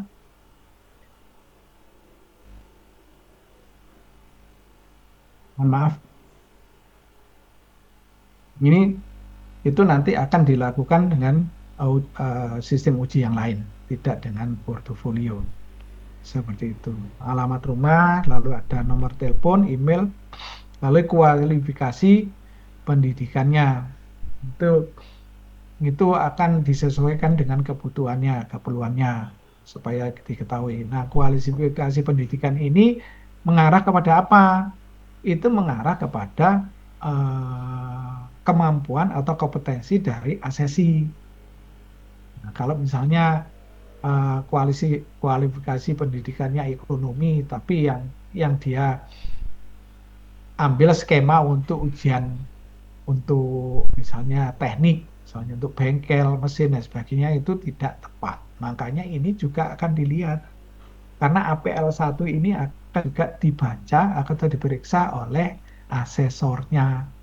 Makanya pengisiannya harus tepat. Nah, kemarin saya juga sempat melakukan uji kompetensi ke UNED untuk yang D3 kemarin. Kesulitannya adalah ternyata tidak menyerahkan bukti yang tepat, tidak mendukung kompetensinya. Seperti itu. Makanya ini harus diisi dengan tepat kualifikasi pendidikannya. Misalnya S1 apa, atau SMA apa, misalnya untuk kualifikasinya harus ke sana. Seperti itu. Kayak misalnya SMK akan lebih jelas penjurusannya apa. Kalau dia memang SMK bidang komputer, ya tentu itu akan mendukung kalau memang skema yang diambil adalah komputer. Seperti itu. Ya. Lalu untuk data pekerjaannya untuk institusi dan perusahaan seperti yang saya sampaikan tadi, kalau memang dia memiliki jabatan itu menunjukkan bagaimana itu adalah praktisi dan sebagainya. Jika tidak, misalnya itu usaha mandiri, ya mungkin dia jabatannya pemilik dan sebagainya, mungkin bisa diisi seperti itu. Lalu alamat kantornya kalau memang sudah memiliki usahanya, tapi kalau memang itu dari kantor atau dari lembaga pendidikan, memang bisa diisi seperti itu. Oke, berikutnya Pak Cito.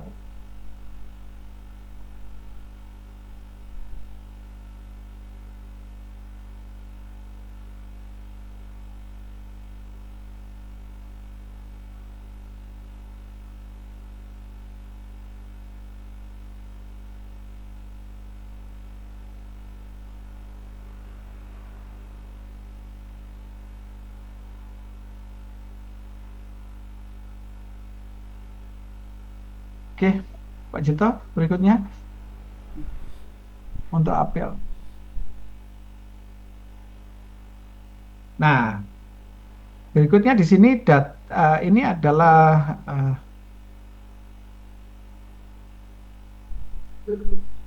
oke, itu mungkin mohon maaf untuk yang disampaikan di chat, mungkin nanti saya akan respon untuk setelah ini ya Bapak ya.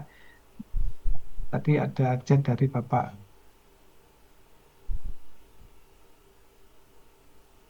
Daryanto. Nanti mungkin saya akan respon setelah ini.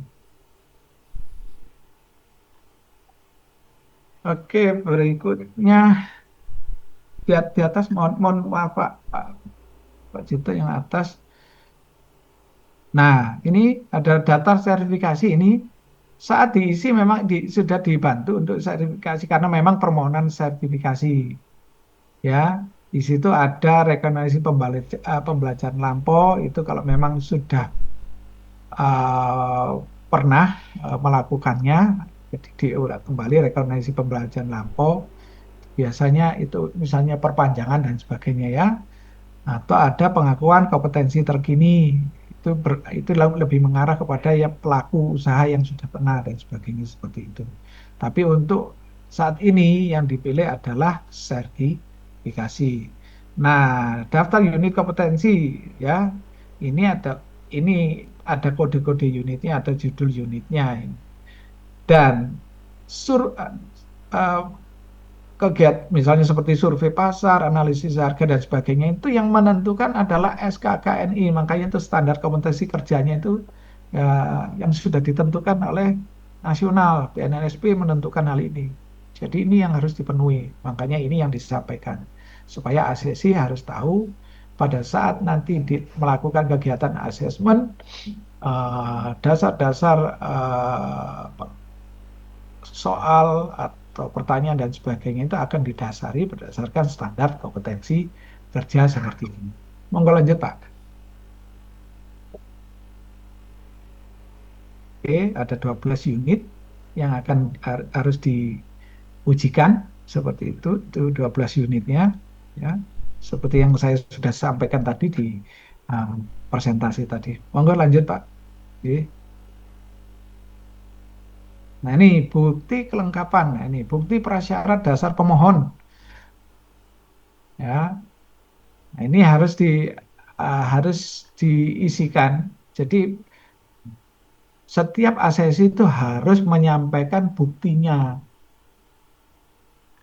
yang mendukung bahwa asesi itu adalah asesi yang memang sesuai dengan bidang ini. Buktinya apa? Ya, setidaknya apa? Minim ijazahnya SLTA kan seperti itu. SMP enggak. Minimal adalah SLTA. Makanya juga bisa SMK dan sebagainya. Ya, bisa juga minim SLTA ijazahnya bisa juga didukung oleh sertifikasi pelatihan berbasis kompetensi seperti itu. Jadi atau misalnya ada sertifikat lain yang memang mengarahnya kepada bidang digital entrepreneurship seperti itu. Lalu ada surat keterangan pengalaman kerja di bidang selama minimal 2 tahun ini ya untuk teknisi. Tetapi kalau memang untuk yang baru melakukan kegiatan pendidikan dan sebagainya, itu bisa menggunakan ijazahnya tadi atau daftar nilai yang bisa mendukung, bisa membuktikan kemampuan atau kompetensinya di bidang digital ini harus bisa terbuktikan. Ini yang akan dicek. Jadi setiap berkas, setiap syarat yang dikumpulkan itu akan dicek oleh setiap asesor, oleh semua asesor ya pada saat melakukan assessment. Jadi asesi harus bisa membuktikan dirinya berkompeten di bidang itu. Seperti itu. Berikutnya fotokopi, jadi identitas dirinya. Lalu harus juga mengumpulkan pas foto dengan background merah.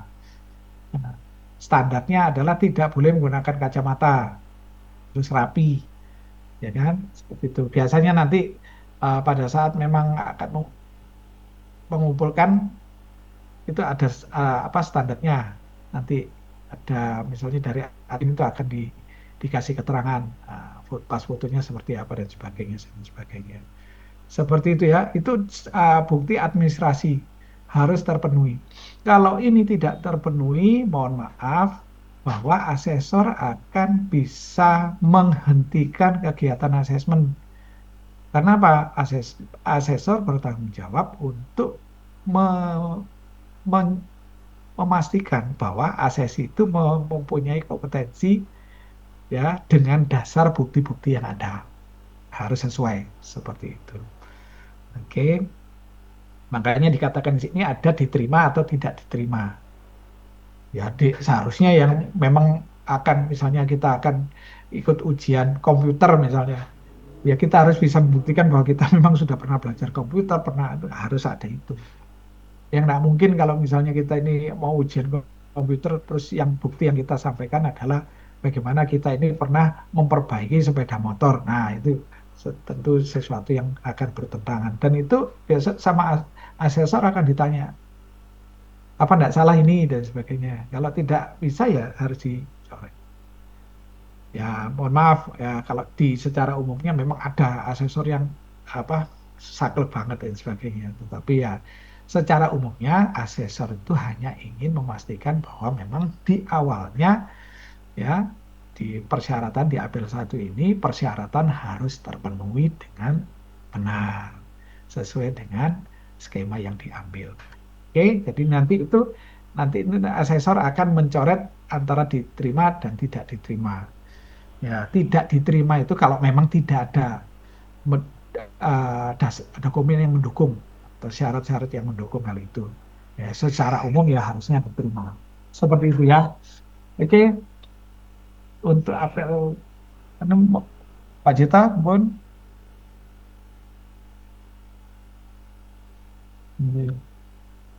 Oke, terima kasih. Itu tadi APL 1-nya. Untuk APL 2-nya, ini adalah asesmen mandiri. Asesmen mandiri ini apa? Bagaimana masing-masing asesi itu harus menyatakan dirinya berkompeten. Mari kita lihat di situ. Nah, pertamanya di elemen menyiapkan pelaksanaan survei pasar atas suatu produk. Seperti itu. Bisa di-scroll lagi Pak Cita. Nah, di sini ada elemen ya, di mana dia dalam menyiapkan pelaksanaan survei pasar atas suatu produk. Mohon maaf Bapak Ibu kalau memang ada suara-suara yang kena ada ganggu ya. Mohon maaf kalau memang ada perbaikan. Jadi mohon maaf sekali.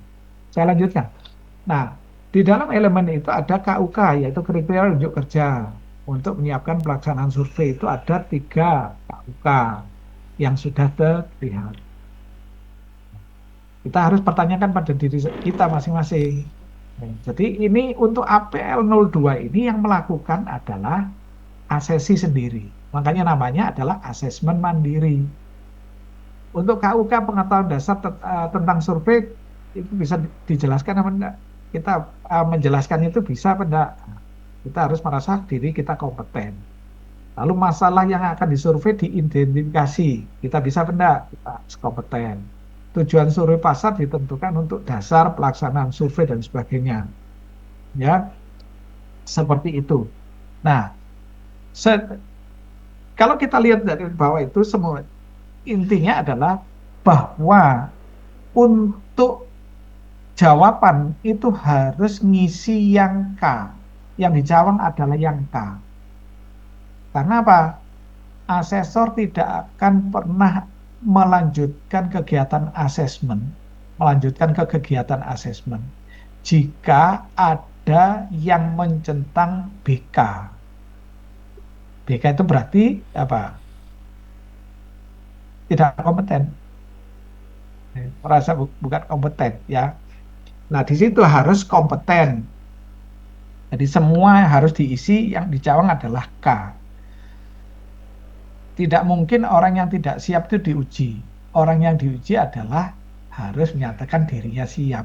APL 2 ini adalah bukti bahwa asesi menyatakan dirinya kepada asesor bahwa dari semua elemen uji yang akan dilakukan itu, akan digunakan itu, saya sebagai asesi merasa berkompeten.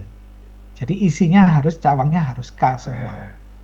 Nah, tentu kita akan melihat setidaknya dari APL 2 ini, masing-masing asesi akan mengetahui dengan detail apa saja ya kriteria unjuk kerja yang akan diujikan nanti, yang akan ditanyakan nanti ya dalam kegiatan assessment. Jadi bagi asesi nanti jangan lupa itu diisi terus dengan kompeten semuanya. Lalu di sebelah kirinya itu adalah pembuktiannya. Pembuktiannya apa? Ya pembuktian yang tadi, yang sudah disampaikan tadi, yang di APL 1 itu bisa diikutkan di situ. Bisa disampaikan di situ. Buktinya apa?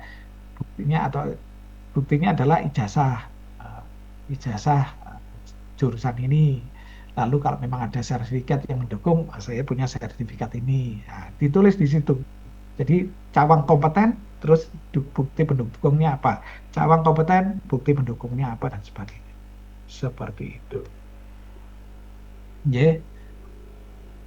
Mungkin itu untuk secara umumnya APL 1, APL 2 harus seperti itu. Ya. Itu yang saya sampaikan. Pak Jito, kenapa Pak?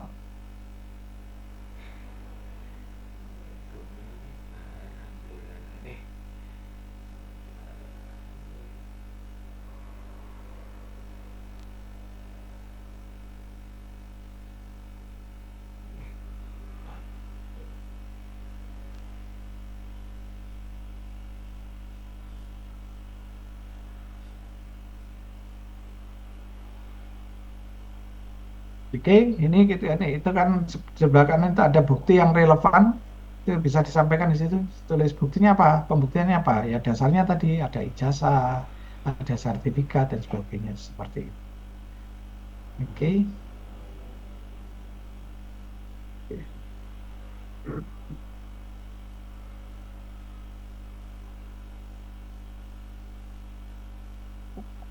Kita tunggu sebentar.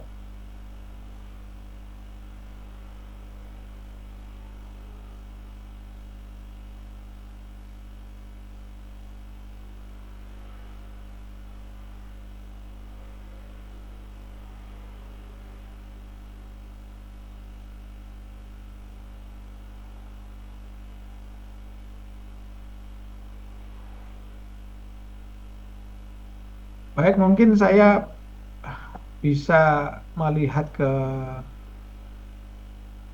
chat ya. Ini kalau di materi asesmen sudah dengan ya.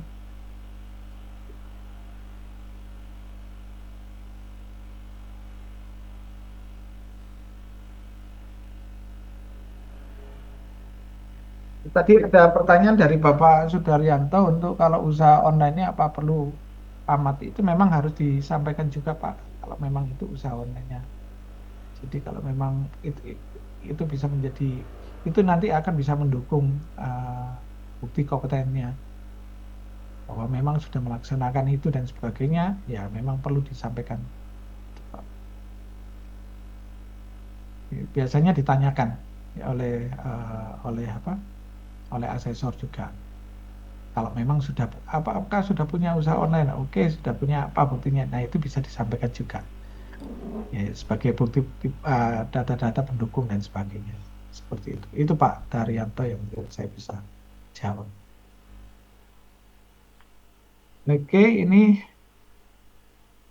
itu jadi itu semuanya untuk APL 002 itu harus diisi dicawang di K, di kompeten.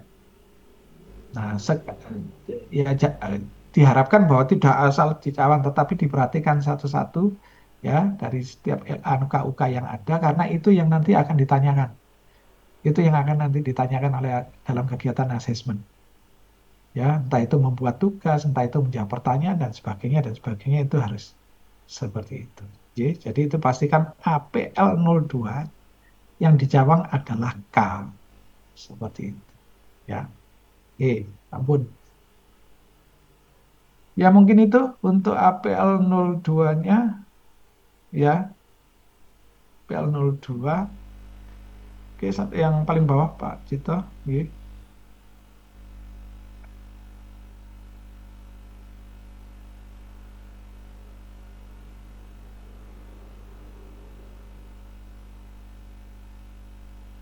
Ya, nah disinilah yang hasil akhirnya nanti.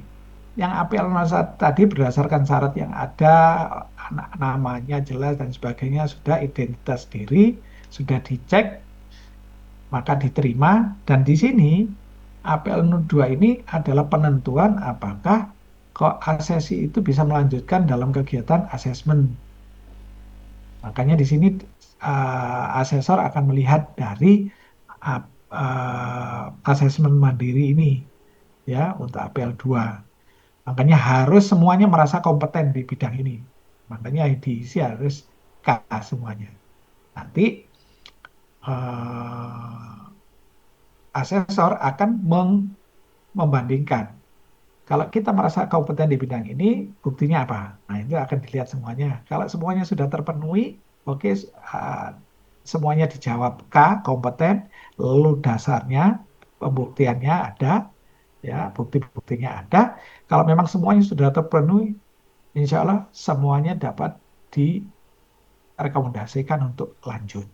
Makanya di bawah ini ada pilihan asesmen dapat dilanjutkan atau tidak gitu. Nanti itu yang melakukan, yang mengisi adalah, yang melakukan adalah asesornya. Seperti itu. Ya.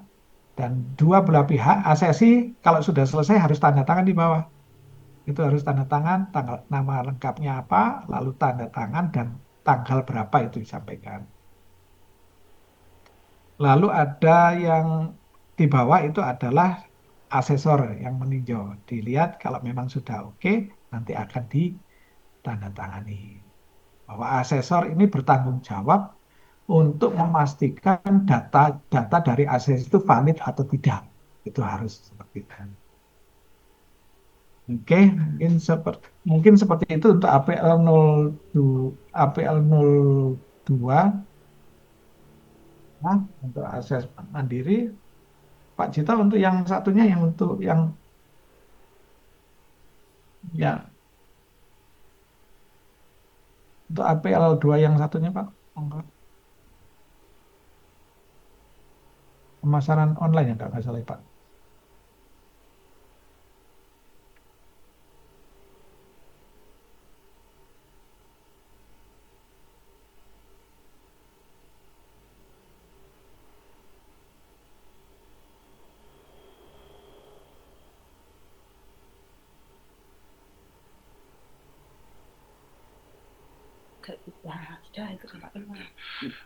Mohon maaf Pak Ronald, untuk apa namanya perancangan pemasaran online pada prinsipnya sama di dalam pengisian. Itu ada APL 01, hanya beda di nama skema dan unit kompetensi serta KUA masing-masing. Ya, pada prinsipnya di dalam pengisian sebagaimana yang Pak Ronald jelaskan tadi, bahwa untuk APL 02 adalah semua dijawab ya semua itu, atau K, kompeten. Artinya bahwa berdasarkan asesmen mandiri, asesi adalah menyatakan sudah kompeten di masing-masing unit kompetensi dan KUK-nya. Itu Pak Ronald, pada prinsipnya sama. Matur nuwun. Matur nuwun Pak Cito. Memang secara prinsipnya APL secara prinsipnya APL 02 itu akan berisi dengan pertanyaan ya, bukan pertanyaan tapi KUK ya, yang nanti akan menjadi dasar pertanyaan dalam kegiatan asesmen.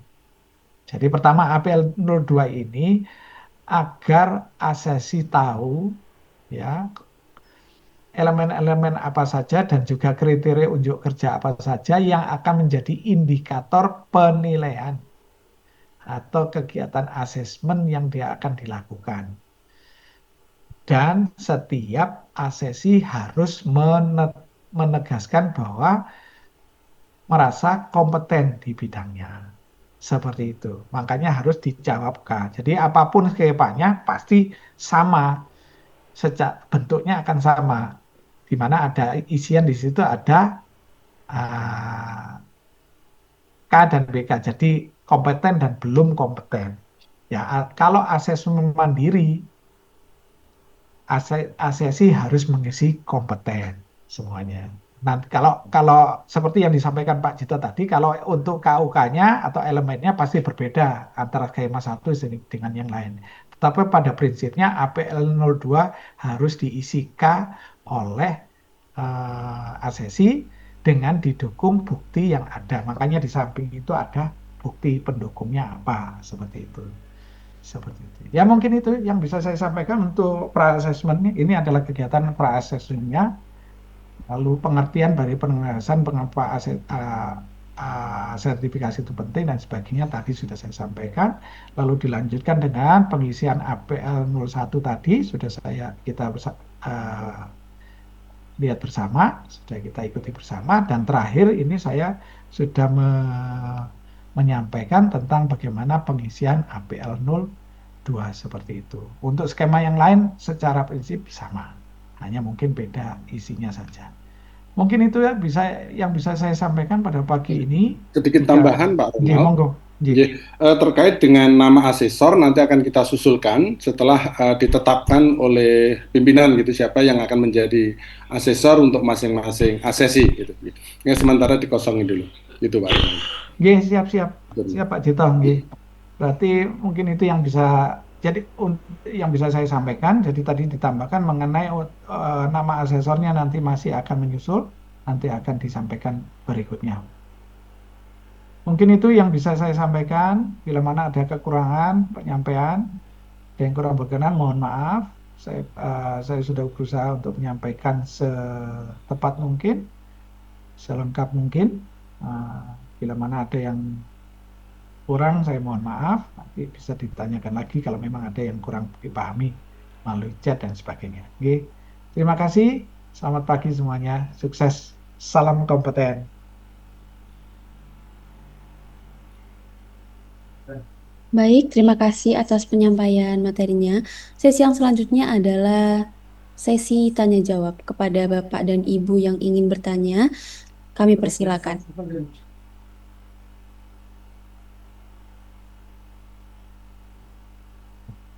Atau mungkin Pak Jito ada additional information mungkin yang penting untuk Bapak Ibu dosen Pak Jito. Matur nuwun Pak Khairul. Jadi pada prinsipnya sudah disampaikan oleh Pak Ronald dan di dalam ucapan terima kasih tadi sudah kami sampaikan di awal. Tinggal nanti pelaksanaannya kami menunggu fix jadwalnya dari Pak Khairul gitu. Itu yang pertama. Kemudian yang kedua terkait dengan asesor tadi saya sudah matur di Bapak Ibu sekalian bahwa sementara dikosongi dulu. Nanti mungkin pengisian akan kita susulkan kemudian setelah ada penetapan dari pimpinan. Itu mungkin Pak Khairul, matur nuwun sangat. Ya baik. Jadi nanti untuk asesor itu akan kita susulkan Bapak Ibu dosen ya, nanti kami kirim via grup. Prof Dia Yuli, silakan. Ini raise hand ini Pak Jito, mungkin Prof Dia ada yang mau ditanyakan. Silakan Prof Dia. Baik, terima kasih atas waktunya dan kesempatannya. Assalamualaikum warahmatullahi wabarakatuh. Waalaikumsalam warahmatullahi wabarakatuh. Saya ingin tanya yang pertama terkait dengan sertifikasi itu kok ada dua macam kan ya. Satunya adalah perancangan pemasaran online dan satunya digital. Benar ya Pak ya?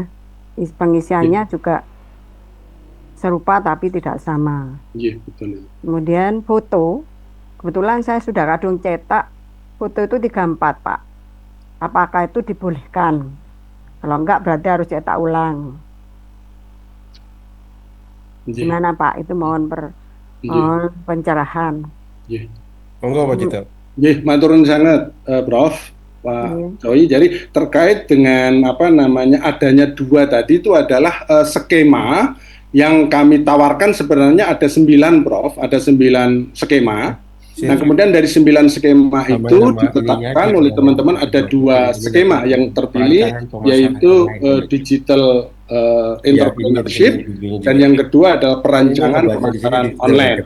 Nah dari masing-masing itu ada menjadi semacam kompetensi yang berbeda gitu Prof. Jadi yang mengambil digital entrepreneurship berarti mereka nanti adalah bagaimana mempunyai kompeten di bidang itu. Kemudian demikian juga yang perancangan pemasaran online, mereka nanti akan mempunyai kompeten di bidang itu. Nah, dari masing-masing skema akan dibagi menjadi beberapa unit kompetensi. Ninjewu tadi sudah dijelaskan Pak Ronald, untuk kompeten untuk skema digital entrepreneurship itu dibagi menjadi 12 unit kompetensi, yang masing-masing dari unit kompetensi itu adalah masing-masing unit kompetensi nanti ada semacam capaiannya yang dikatakan dengan KUK tadi, Prof. Itu yang pertama. Demikian juga untuk skema yang kedua adalah perancangan pemasaran online. Ini lebih sedikit jumlah unit kompetensinya, kalau tidak salah ada 6 unit kompetensi. Itu intinya. Jadi itu menunjukkan kompetensi di bidang itu gitu. Ngaten, Prof? Kemudian yang kedua, ya terkait dengan foto mboten napa, jadi 3x4, monggo yang penting background, Prof. Backgroundnya merah, leres, dan kemudian dalam posisi formal, tidak berkacamata. Leres. Ya, kebetulan saya ikut yang perancangan pemasaran online, Pak. Nanti bisa saya sampaikan juga foto tetap saya bawa karena sudah saya siapkan terkait ijazah. Kemudian sertifikat yang sudah saya peroleh waktu itu 3 tahun yang lalu, supaya ya biar enak lah kita dalam kerja kalaupun di luar kota. Artinya gini, sebetulnya saya itu tidak perlu untuk ikut kompeten, tidak perlu sebetulnya. Tapi sudah karena ini kaitannya untuk mensupport adik-adik, kaitannya dengan yang masih muda-muda itu perlu untuk disemangati, sehingga mau nggak mau saya harus ikut di sini. Itu nih Pak Cita. Matur nuwun sangat, Prof. Terima kasih atas perhatian spotnya kepada Bapak Ibu dosen yang relatif lebih muda. Itu, Prof. Jadi keperancangan pemasaran online Nyun Sewu tadi tidak sempat kami tayangkan, tapi pada prinsipnya sami, Prof. Hanya beda di unit kompetensinya kemawon. Ya, poin-poinnya yang itu. Matur nuwun Pak Cita. Assalamualaikum. Waalaikumsalam warahmatullahi wabarakatuh. Selalu. Matur nuwun. Monggo Pak Khairul, saya dilanjut. Terima kasih, Prof. Terus kemudian Pak Jito mohon izin, ini kan tadi kita kalau untuk yang digital entrepreneur ini ada materi yang bisa saya share teman-teman di grup. Ini mohon izin kalau yang perancangan pemasaran online, ini juga ada ya kan materi dari Wonten. Cuma nanti kami susulkan ya, Prof. Ya, enggak apa-apa, nanti biar untuk pelengkap juga ini kami kirimkan. Jadi Bapak Ibu dosen bisa lihat karena itu memang untuk standarnya pada kompetensi perancangan pemasaran online dengan 6 unit kompetensi dari BNSP. Jadi paling tidak bisa untuk tambahan referensi. Mungkin gitu. Ada lagi Bapak Ibu dosen yang masih mau ditanyakan terkait dengan uji kompetensi, maksud saya terkait dengan APL 0102. Kalau sudah tidak ada lagi Pak, mungkin dari Pak Rona atau Pak Jito yang mau disampaikan? Monggo Pak Ron, kalau dari kami sudah cukup, Prof. Tinggal nanti kami koordinasi berikutnya kali penjenengan untuk persiapan langkah-langkah berikutnya, serta mohon maaf nanti kami susulkan APL 01 dan APL 02 terkait dengan perancangan pemasaran online, Pak. Sekalian materi nggih, Prof. Pak Cito. Prof, nanti semua materinya kami share di grup. Ya, sebagai pegangan. Pak Jito mohon izin, ini berarti nanti Bapak Ibu dosen ini akan melengkapi APL 0102, kemudian kami kumpulkan, nanti kami bawa ke Jogja, leres. Untuk persyaratan nanti dikoordinir kemawon, nanti pada saat di Jogja nanti kami terima di sana kemawon. Siap Pak Jito, terima kasih banyak. Bapak Ibu dosen, kalau tidak ada yang ditanyakan lagi, Pak Ronald, Pak Jito mohon izin, mungkin acara ini bisa segera kita tutup. Saya kembalikan ke Master of Ceremony. Terima kasih.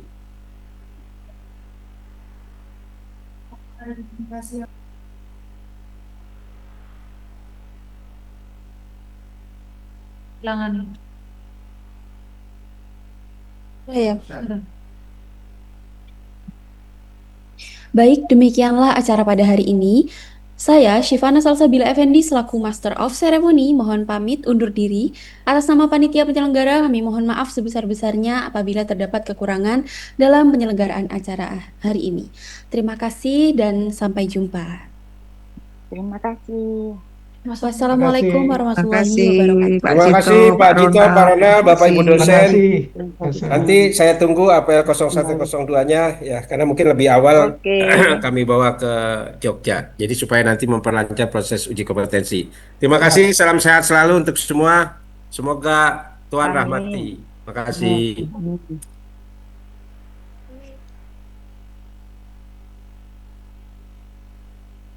Terima kasih Pak Coy, izin keluar ya.